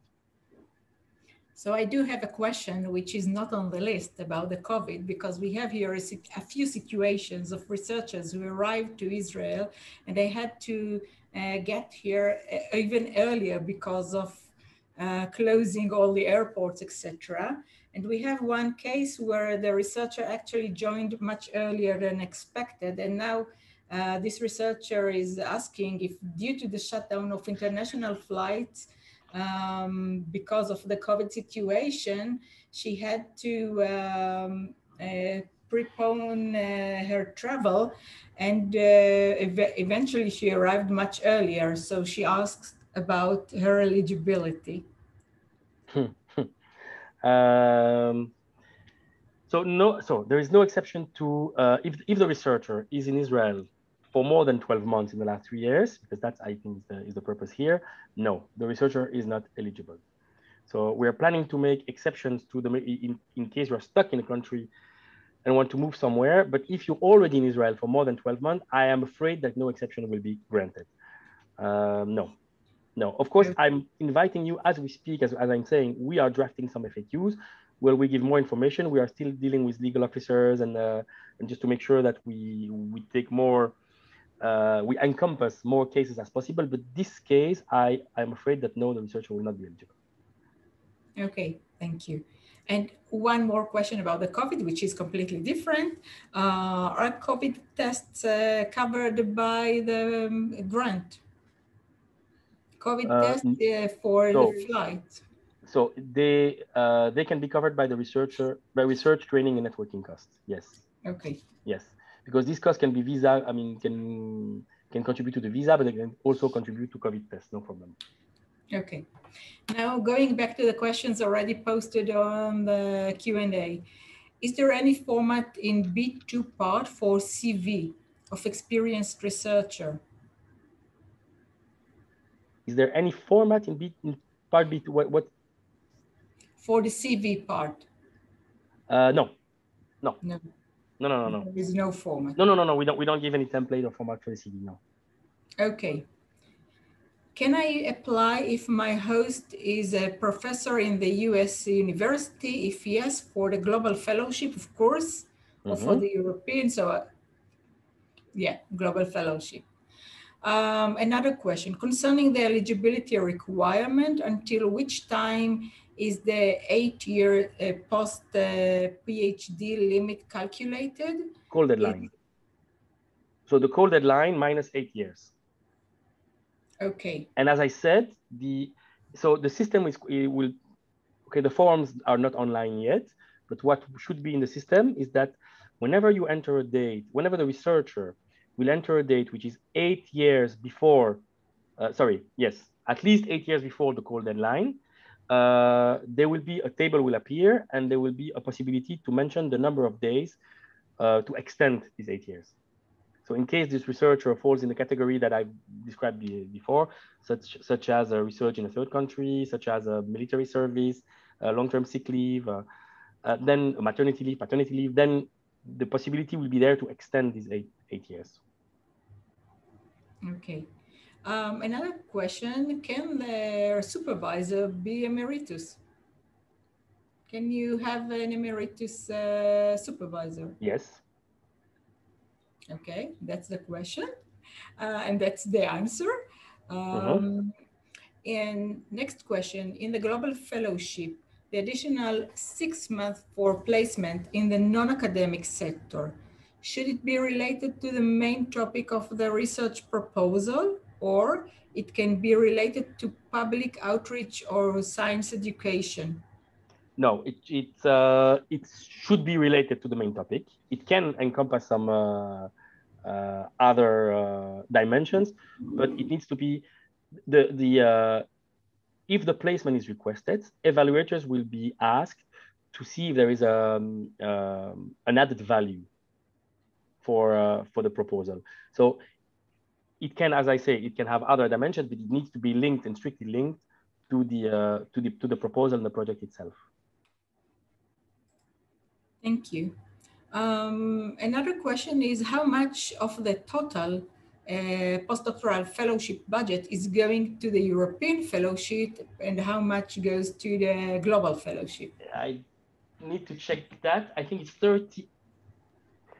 I think it's 36 or 38. I will check precisely in the work program, but it's 36 or 38 million is for global. The rest is for European. Okay. I can check and give you the exact figure afterwards, but it's around that figures. Okay. The following question, I still see the postdoctoral fellowship submission as forthcoming on the website, although it is supposed to be open. It was supposed to be open on the 22nd already. Because the forthcoming status is not about the call. It's not about the call itself. It's about the submission. It's the submission that is forthcoming. Because the call is open, but the forms are still under development, and they should be available, I hope, very soon. So that's why the forthcoming status is seen. Okay. Next question. If I didn't get the global fellowship in the first round, can I start my postdoc and resubmit when I have less than 2 years at the host university? If the researcher fulfills all eligibility conditions, yes, the researcher can resubmit the proposal, definitely. Thank you. Next question. How much does the host... Sorry, you said 2 years. That's why I replied by, I'm saying if the researcher fulfills all eligible conditions, because 2 years, for me, no, 2 years is not eligible because it's maximum 12 months in the last 36 months. So again, if the researcher is eligible, yes, but we will do the eligibility check as for any other researchers. Thank you. Next question. How much does the host has to be involved in the application process? Is it a lot of work for the host as well? So I cannot speak on behalf of the host how much work it is, but in terms of involvement, the way we see the submission, the way I would suggest to submit is a joint submission. So it's really a work between the researcher, the supervisor, so the host institution, that jointly submits the proposal and just prepare together the proposal. As far as the work itself, it really depends on the beneficiaries and the researchers. This I cannot advise. Thank you. Next question. When will the forms be available on your website, on the participant portal? I wish I have an answer to that question. Unfortunately, I don't. As soon as possible. Okay. Yes? Okay. Secondment can be pursued in another university instead of industry. I think that... Absolutely. Sorry? The secondment, that's why we have a difference between the secondment and the non-academic placement. Secondment can take place anywhere in any type of institution, academic, non-academic. So yes. Okay. If the submission is forthcoming, then where can I see the format of B section? only in the slides at the moment. The format of the B section. The format of the B, the part B2 template, I think that's, I don't even that is not available. That should be available, I hope, this week. And it will be in the portal, of course, but also in the MSCA webpage of REA. Okay, there are no more questions on the Q&A, but I have two more questions which we received earlier. And that the first one is, when calculating the maximum of 8 years experience in research, is part-time teaching considered research experience, or should teaching time be subtracted out? That's an excellent question, Smadar. Thank you for asking it to me. We are, as we talk, we are still discussing about this. So there are two pending issues here. The one I mentioned before is about the mobility and the fact that that people are stuck in countries because of COVID, where we'll apply some flexibility. We will also need here to work. We are developing now the fact that how can we interpret this full-time equivalent research experience in these 8 years, meaning if a researcher spends as a professor has 50-50, do we count this 50-50, or any activity in research would be considered 100% research? As we speak, again, this is being discussed, and we will give more information in a published FAQ. So these are the two pending things that will be clarified when the forms will be available. Okay, thank you very much. The next question is, can an applicant opt to spend an additional 6 months at the end of the fellowship in the same non-academic organization as that which they were sent to secondment during the fellowship? Absolutely, yes. Yes. Okay. And I see now two more questions in the FAQ. The first is the placement budgeted in the project costs? Well, the project cost, the budget is a unit cost given by the number of months worked by the researcher. So, sorry, the placement, yes, it is budgeted. Yes, so we contribute to the placement. Yes, absolutely. Okay, thank you. And what something I need to highlight here as well about the placement, which I didn't say, because I mentioned that for living allowance, the contribution, the cost is subject to country correction coefficient for outgoing and for the beneficiary. In case of a placement in a country that is different from the beneficiary, it is the country coefficient of the beneficiary that applies. So we do not implement a third country coefficient. That's very important. Thank you very much. And the last question we have right now is, what are the criteria for opting out of the DMP? Yeah, I'm sorry to end by a question that I do not have the answer. There are some specific conditions to that, which I don't remember by heart. I can give them to you afterwards. I think there are some security condition, restricted data. I don't know them by heart. I can send you an email, Smadar, and tell you exactly what are the conditions to opt out. Okay, thank you so very much for that. And one question we just popped out, and this will be the last one, unfortunately, because we are behind schedule already. Field patent not granted the get any weight in evaluation process? No. No. No. Okay. No weight in the process. No. Okay. So these were the questions, and now we thank you very, very much, David, for all these tiny little details which were added at the very last minute, and for an excellent presentation. And we are now continuing with an experienced researcher as participant, and I'm talking about Professor Ora Furman, from the Faculty of Medicine at the Hebrew University of Jerusalem, who will share her experience in the UBIMOTIF project, an ITN project. Ora, the floor is yours. Hello. It will be a little bit difficult to do this without seeing you all.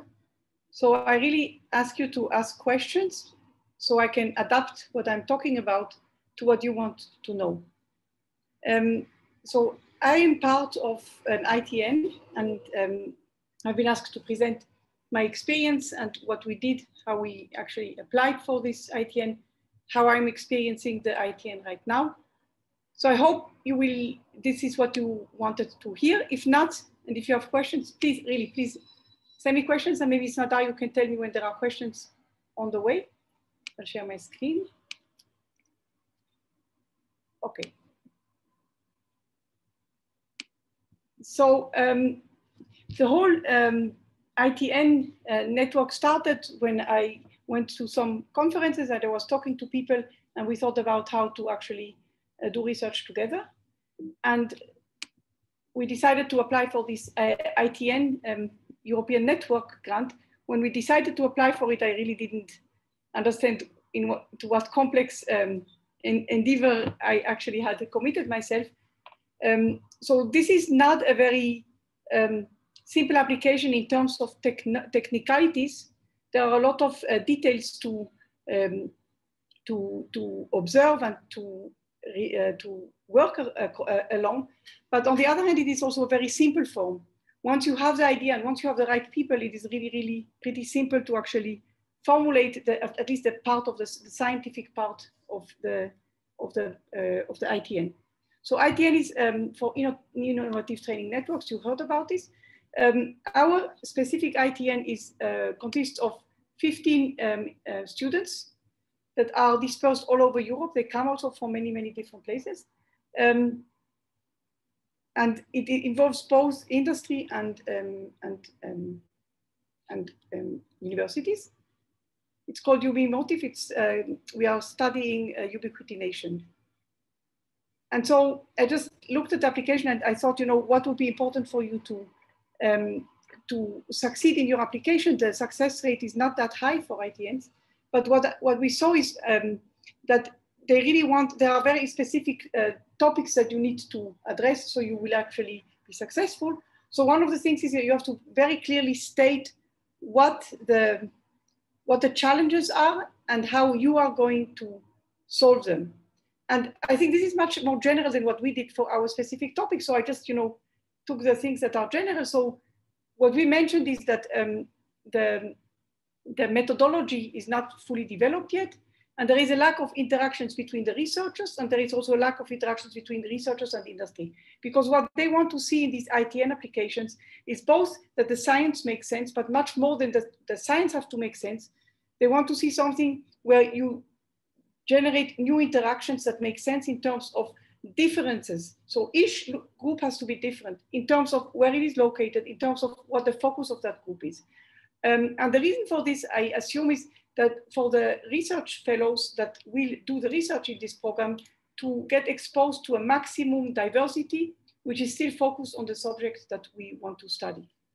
And so with these types of challenges, we can answer those challenges in what you write in your application. So basically, if there are not efficient methods, you can say, we're going to develop them with the complementary experience that we have. And of course, it's always easy to say, it's much better if you do this in an interdisciplinary way and if you involve both industry and academia. So this is how we set it up. So basically, as I said, it's like a problem. As I said, the lack of therapeutic targets and so on, the opportunity, what you want to research, and how you're going to do it actually. So we have here the industry part and the academic part, the different institutions that are involved, which is really, really nice. I really recommend to do this if you have, as I do, colleagues in different institutions. It's really, really nice to be actually able to do the research in an organized way. And the way we set this up, and I think this is something general, you set up work packages that focus on different parts of the challenges. And so in our case, we have work package 4, 5, and 6. Not really important what each of them does. And for each of these work packages, one institution is responsible for leading that work package. So I specifically am responsible for work package 5, which means that I am responsible for the deliveries, for deliverables. I'm responsible for example, now at the moment we have had a challenge with one of the members from industry, GSK UK. After Brexit, the rules have changed a little bit. And so GSK UK were not able to actually formulate an agreement that was signable for both parties, and they are going to drop out of that ITN. And so now we are trying to introduce someone else that will do similar things than what GSK UK would have provided. So I'm responsible for this because they are in our working package. And so what you can see is, so there are different working packages. 4, 5, and 6 are the scientific working packages. And the rest are working packages that are actually work packages that are actually not really related to science. And the reason why I'm showing this picture is because there are many of them. And so that is one of the real big disadvantages of these types of ITN. There is a lot of bureaucracy, really a lot of technicalities that you have to actually follow. And they take a lot of time. They take a time because you have to understand them. For me, it was very difficult to understand that language. And also because you have to write these reports and to organize those meetings, it's a lot of work. But on the other hand, it makes sure that the students really get the maximum out of this very, very elaborate consortium. So the work package 1 was the recruitment, which was in the first 6 months. It took much longer because of COVID.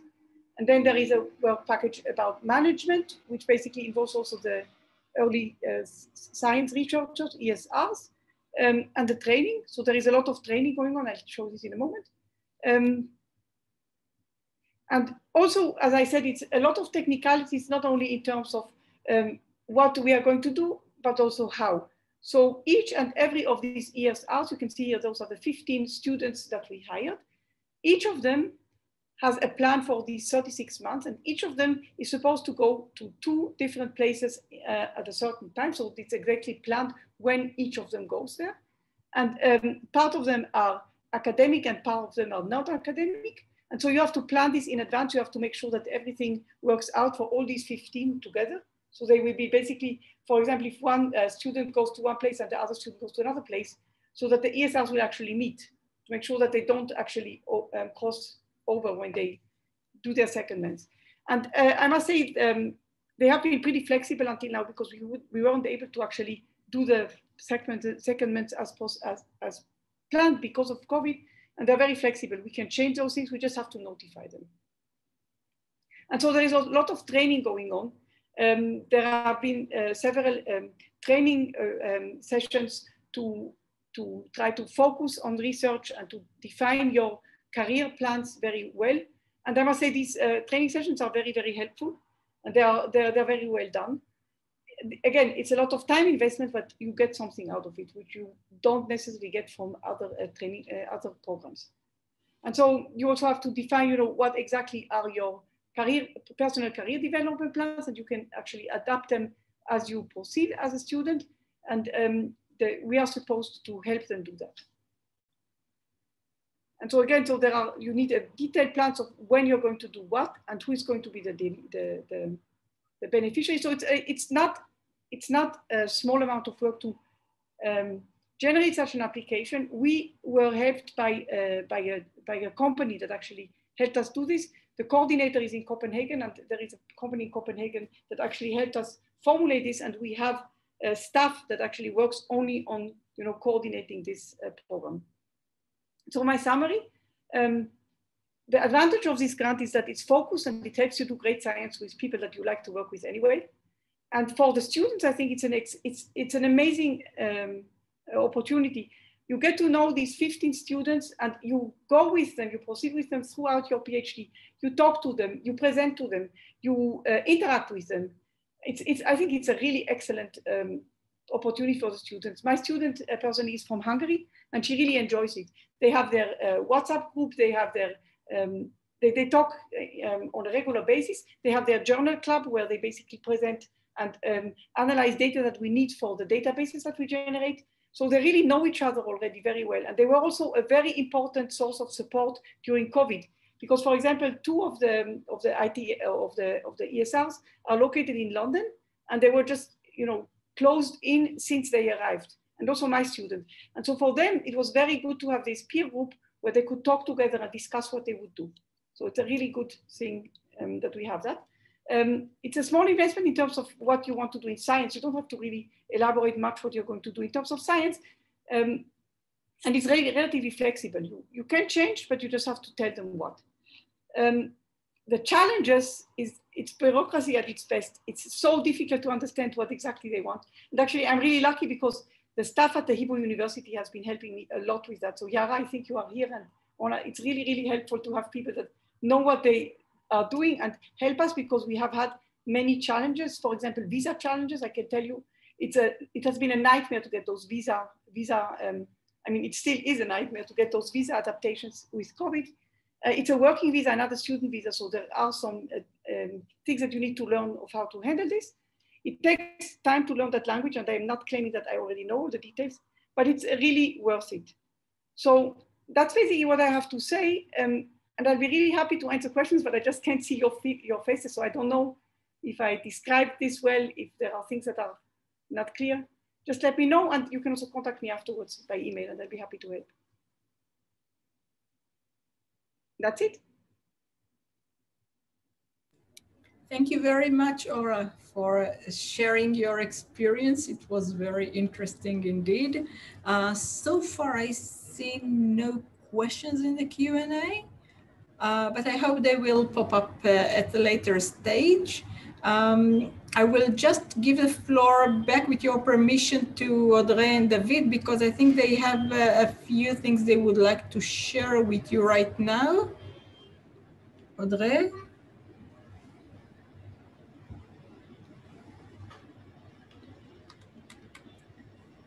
Unfortunately, we can't hear you.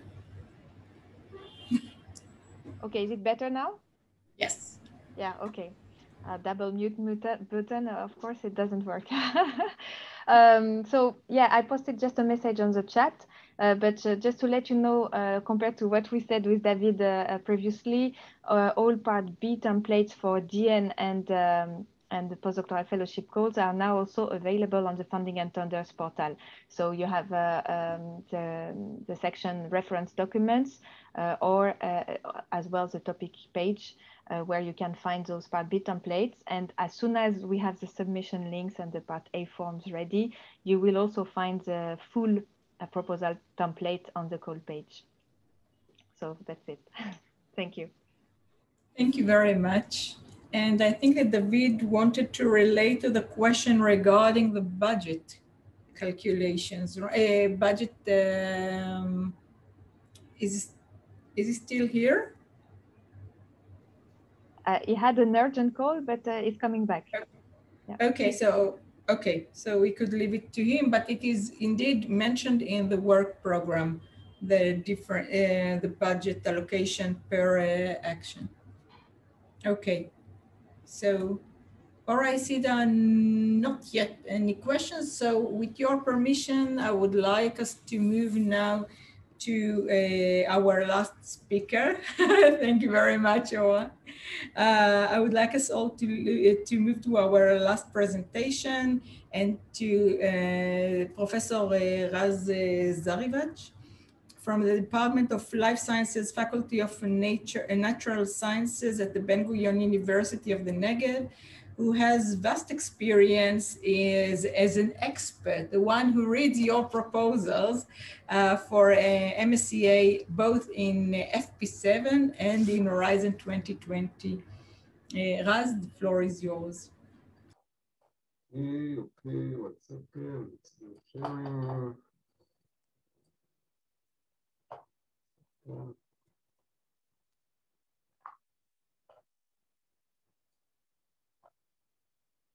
Okay, I hope you all see it and that you hear me good. Yes.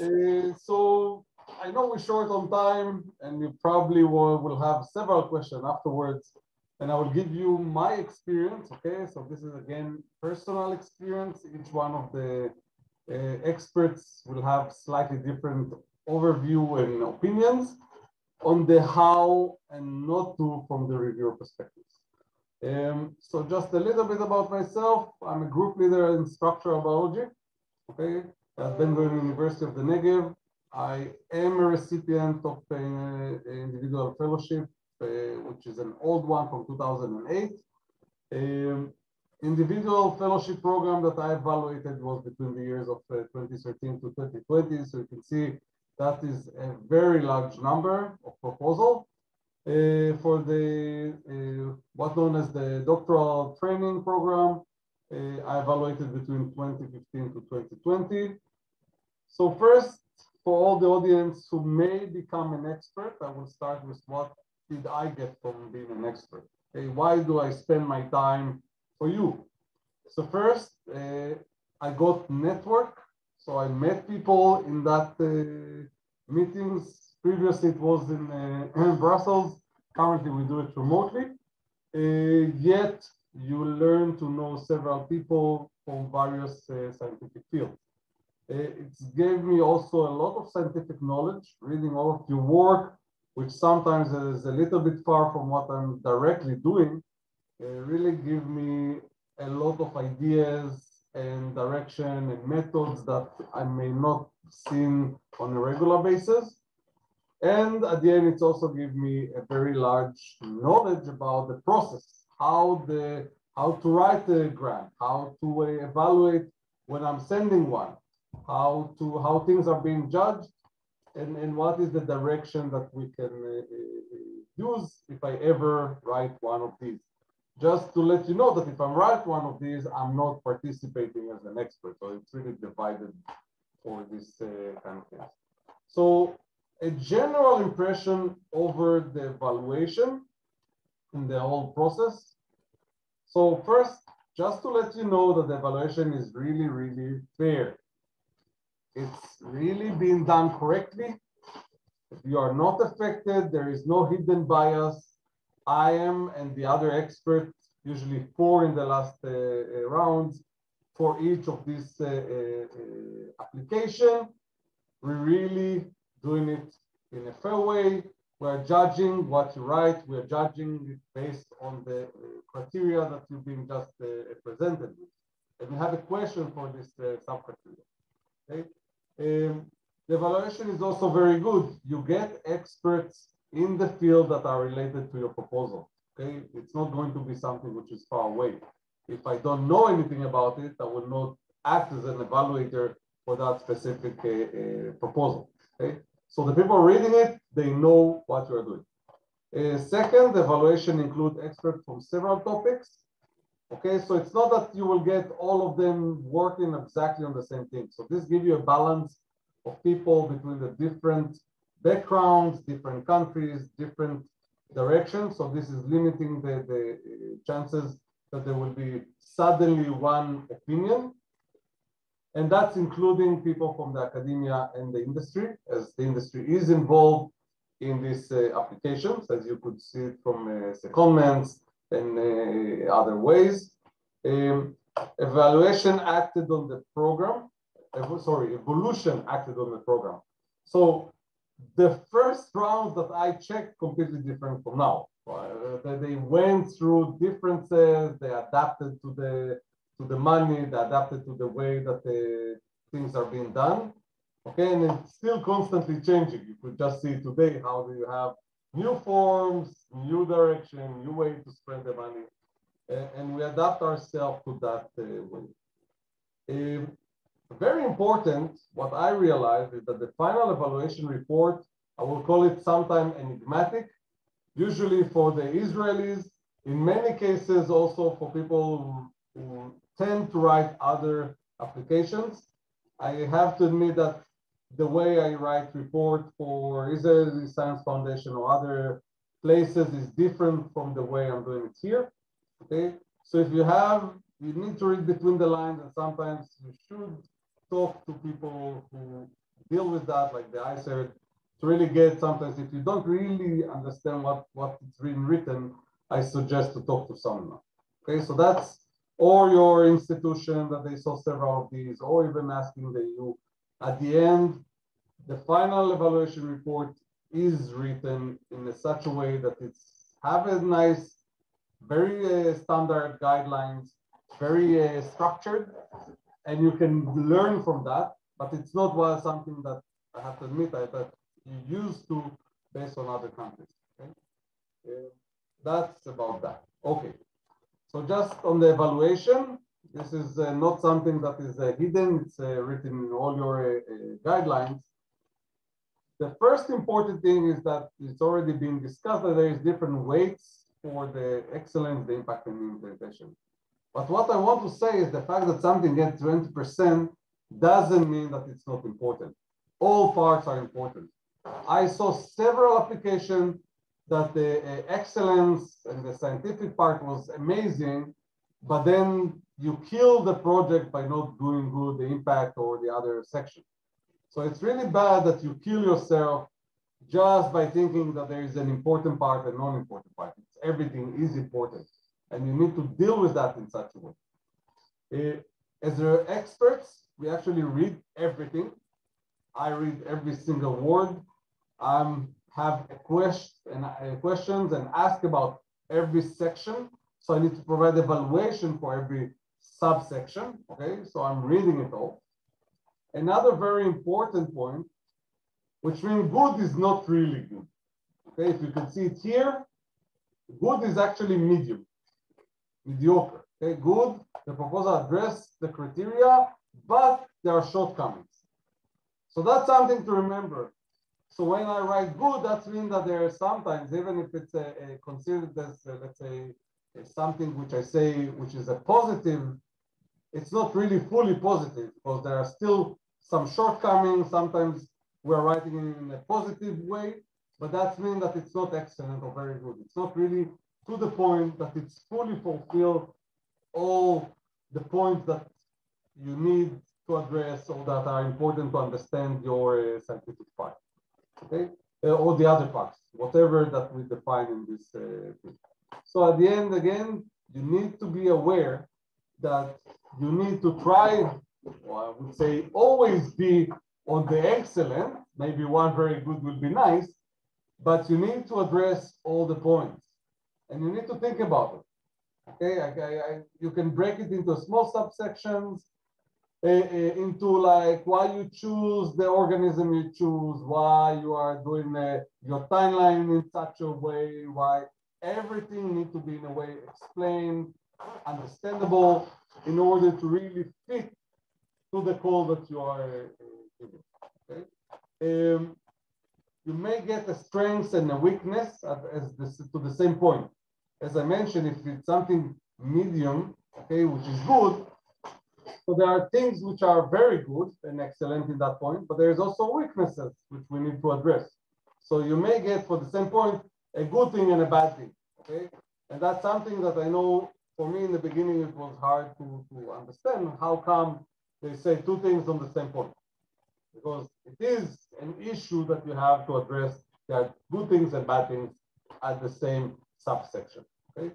And this will be reflected usually in the ESR. So although sometimes we say something is positive, again, it can be negative. And although we say something maybe on the negative side, but it's a minor negative, but it's still something that it needs to be addressed or referred to in a way. Grades, okay, they reflect the final evaluation of all experts. We're defining the scores at the end, okay? We first set our minds, we first set what is good and bad in words, what are the points that are missing, what are the points that are really, really nice, that you already put them correctly. And then we have a discussion between all experts to actually finalize the overall consensus of what we think together. Because maybe I had one opinion, and then other experts said, but you didn't see section whatever, or maybe this point is not as important because there's the other section dealing with that. Because I'm an expert in certain things, and the other expert, as I said, because of his background, is better in other things. And usually you have a various direction in your application. It can be, let's say, structural biology, computing, and microbiology. So we will have the mix of all experts.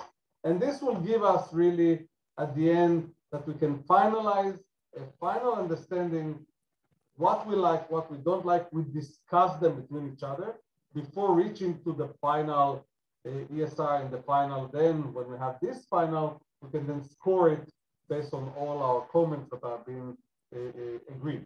Okay, so this is at the end give you something about, don't think of these grades, it's a single person opinion. Okay, it's really went a thorough discussion, understanding, looking on all the different sections together. So I know it's sometimes you get numbers when you think, oh, how that's being decided. This is a really 4 people coming together to decide on something. Okay, so this is not an easy task, and as you can expect, is really take us a long time to do. Personal points. Okay, this is the point that I accumulated. In my opinion, that's some things that I had viewed and think about. I know from this, from a discussion with other experts, each one has slightly its own things that annoy him or that he's looking for. Okay, let's start with, I know, fonts and excess of writing. In some things that I saw people try to play, okay, they had a font which is 11 points, but they choose a font like that, that if you actually measure it with a ruler, it's really similar to a 6 point. So they have, let's say, double the amount of words than a normal application. This is annoying the expert.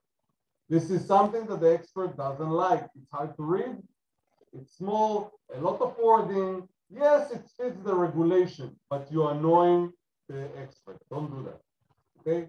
General writing, a lot of, without examples, without real follow-up in implementation section. So you do, yeah, we will do it in general way. Yeah, we're happy to have it and whatever. Doesn't help you. I want a meat on the bone, let's say it like that. I want something that I can understand that you really know what you're doing, that you're really going to do it, that you have some, not necessarily results, but things are really clear in your mind, okay? Reasonable aims. If you go to do, let's say, I will talk about now the individual fellowship, but it's the same for IPN. If you're going for 3 years to suggest something that you need 6 people to do, something is wrong, okay? If you, on the other hand, give me something that I can do in half a year, and you say I'm going to do it in 3 years, there is a problem, okay? You need to set a reasonable aim, good enough aim, something with really that I will be happy, that I will want as an expert that it will be done, okay? And that they will fit the tasks that you mentioned afterwards. So there should be a connection between the aims and the task that you present. Again, you suggest something for 5 years and the task cover 2 years, we have an issue. Not necessarily to have it, but if you mention interdisciplinarity, make it real, okay? I can always say structural biology also involves computing, yes. And it's also maybe involved protein purification. That is not really interdisciplinarity. That's the common way of doing things, okay? Interdisciplinarity is really bringing other disciplines into your work. CV, okay? Doctoral networks and postdoctoral fellowships. The CV is important both for the PIs, because we are ranking it, and for the fellows, okay? And you should evaluate yourself. I know it sounds hard and harsh, but if you didn't show any publication record, how can I trust that you will have any publication record future on? Okay, if you're not showing independence in any way, then we ask about independence, maybe, not necessarily, okay? But that's something you need to show.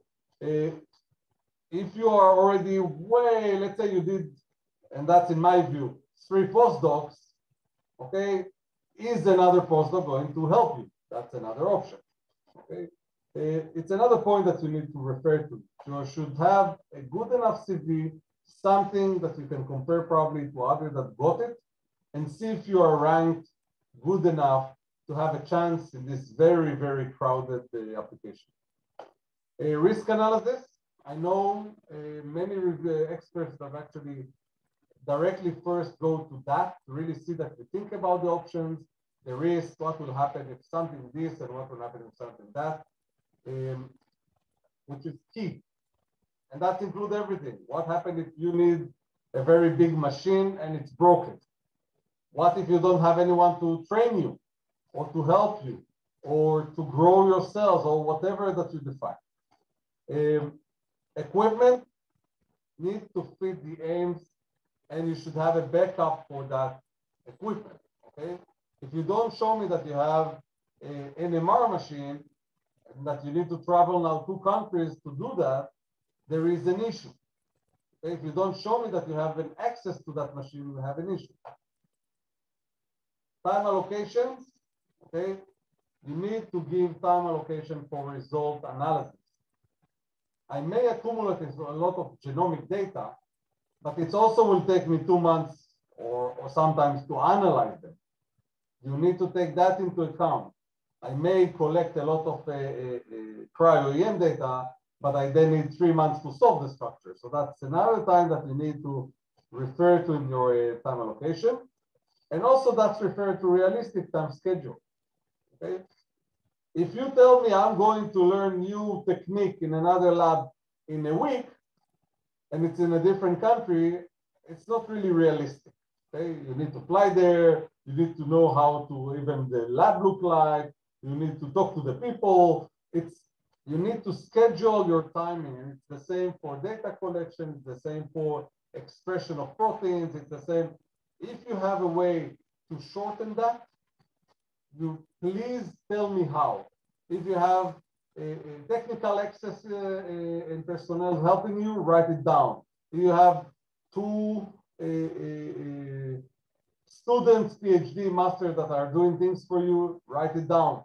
Everything that I need to evaluate correctly to understand that you really, the fact that you wrote the time schedule is actually realistic. Publications, okay? Professional fellowship publication are important. It's part of the outcome. Definitely, if you plan to continue in academia, you should probably set it up as a milestone or at least as deliverables, because doing all this research without any publication, you will have an issue, okay, in your future career. For the same for the doctoral networks, you are doing a doctorate, okay? A doctoral, a PhD that will finish without any publication will not be able to succeed in the future direction, okay? So this should be something that needs to be referred to, at least in my view, and again, this is a personal view, in the application.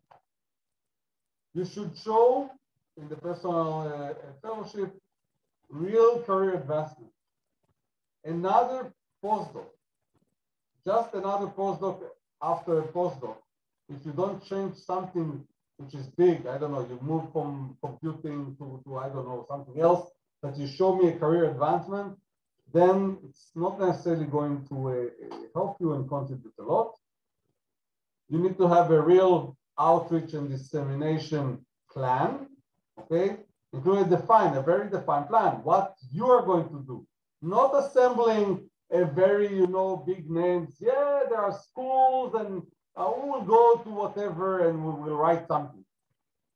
You need to tell me when and how you're going to write this something, maybe which schools are available around, and a real plan to which conferences you're going to go. Okay, not there are general conferences.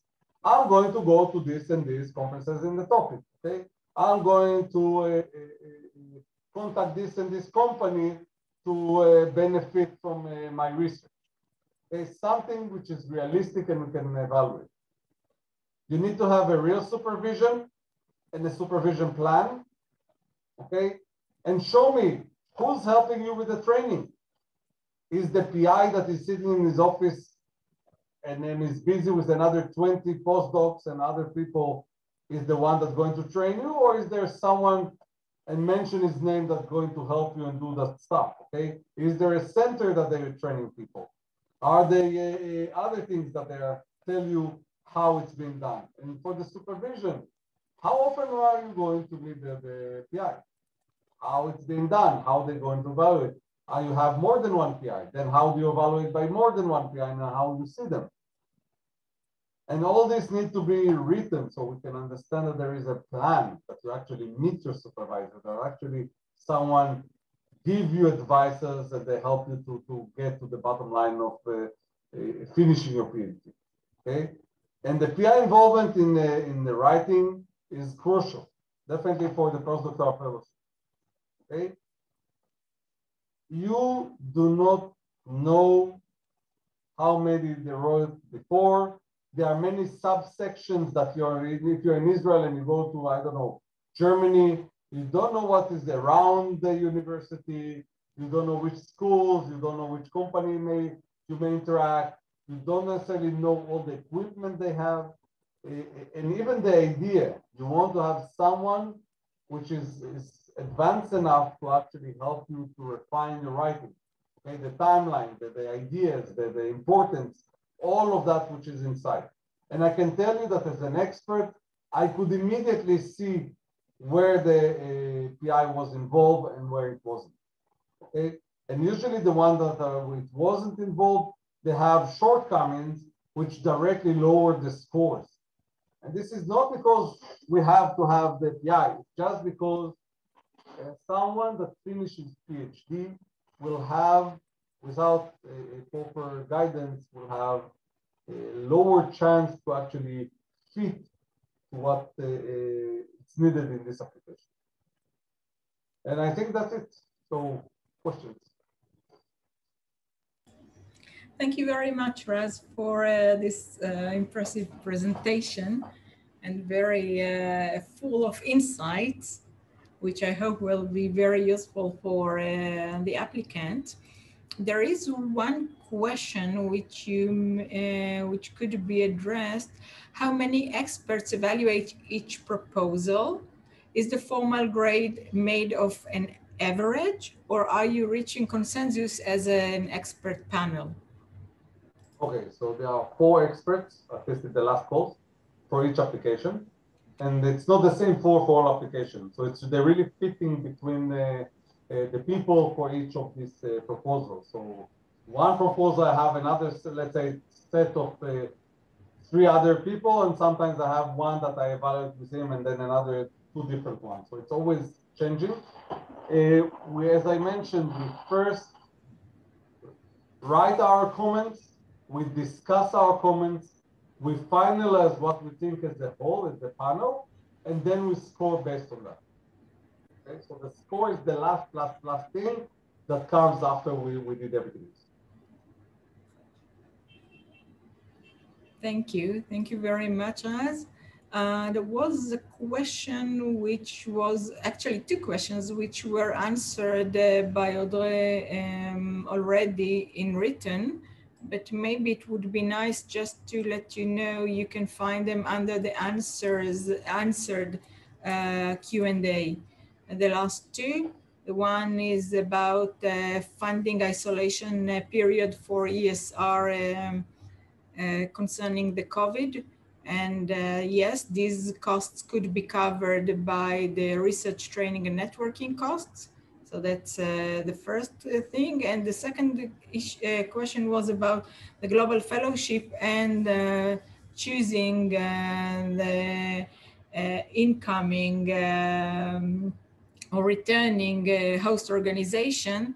And it is already answered that it could be in any member state or associated country, including Israel, but not necessarily. And of course, the thing that is most important is to assess the relevance of the research at the beneficiary.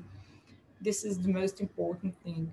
So these are the questions that, oh no, I see that there is, no, all questions were answered. So now I would like just to conclude this info day. With your permission, I would like just to share tiny little thing with you. I hope you, is it in full screen? Can you see it in full screen? Okay, thank you. So Following this day, you could see that there was a lot of information that you were exposed to, and this is a good opportunity to thank again all the speakers for their excellent work trying to make it very easy and understood with all the different tiny little details that each of these programs contain, each of these actions. But if you wish, there is a very nice video, a short one, video clip, I would say, about the MSCA in a nutshell, just to give you an insight at a glance. And of course, on top of the European Commission's website, there is much more information at ISERD website from we get the information from the European Commission, but also from other sources. The work program of 2021 and 2022 is, you have the direct link, and of course, the guide for applicant, as well as the standard application form for the doctoral networks and the postdoctoral fellowships. We are very lucky that the information was uploaded during the info day. In case you are interested in understanding a little bit more about the open science, you have here a link and of course a short video clip to help you understand things a little bit better. Talking about the recruitment, first of all, you have to remember that everything has to be handled according to the European Charter for Researcher and Code of Conduct for Recruitment. There is the new guidelines on supervision, which was mentioned a few times before, and of course, the MSCA Green Charter, which all are important for you to be aware of before you start preparing your proposal. If there are potential applicants here as fellows, potential fellows can look for opportunities for job vacancies under the Euraxis portal, and every doctoral network which is successful is obliged to publish their vacancies also on the Euraxis portal under Euraxis jobs. So please remember that. And of course, if you are looking for Israelis who would like to come back and you would like to recruit them, you can contact the Science Abroad and get more information from them. And just to conclude, the last thing is, all in all, you need these brilliant young researchers to boost further your field, whether you are in the academy or the non-academic sector. We need these young, eager, and brilliant researchers. So this is the program to take advantage of that. At the same time, it is also a unique opportunity to extend and strengthen your international collaboration, as we mentioned before. Please remember, be sure you are aware and you know how to handle things under the national rules and regulations before you commit yourself to young researcher coming from abroad. And you must remember that MSCA fellowship is more than just research. It's all about training and all the things that were mentioned before. When we are talking about the fellows themselves, they are not just any other employee. They need much more attention and opportunities. So please remember that as well. But the most important message from me to you is that yes, you can. We can see that we have Israeli companies, large ones, as well as tiny little SMEs submitting proposals and successfully participate. So yes, you can. And we hope that you take the advantage of the insights you gained today to submit a successful proposal. And as Marie Skłodowska-Curie said herself, you can't hope to build a better world without improving the individuals. This is all about MSCA. So that, and each of us, to that end, each of us must work for their own improvement, and at the same time share general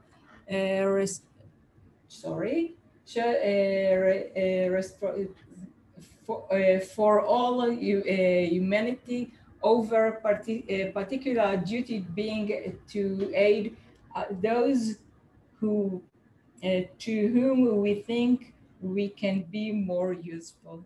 And I hope this message appeals to you. I would like to thank again all our speakers, and I see there is, just a second, maybe there is a question here.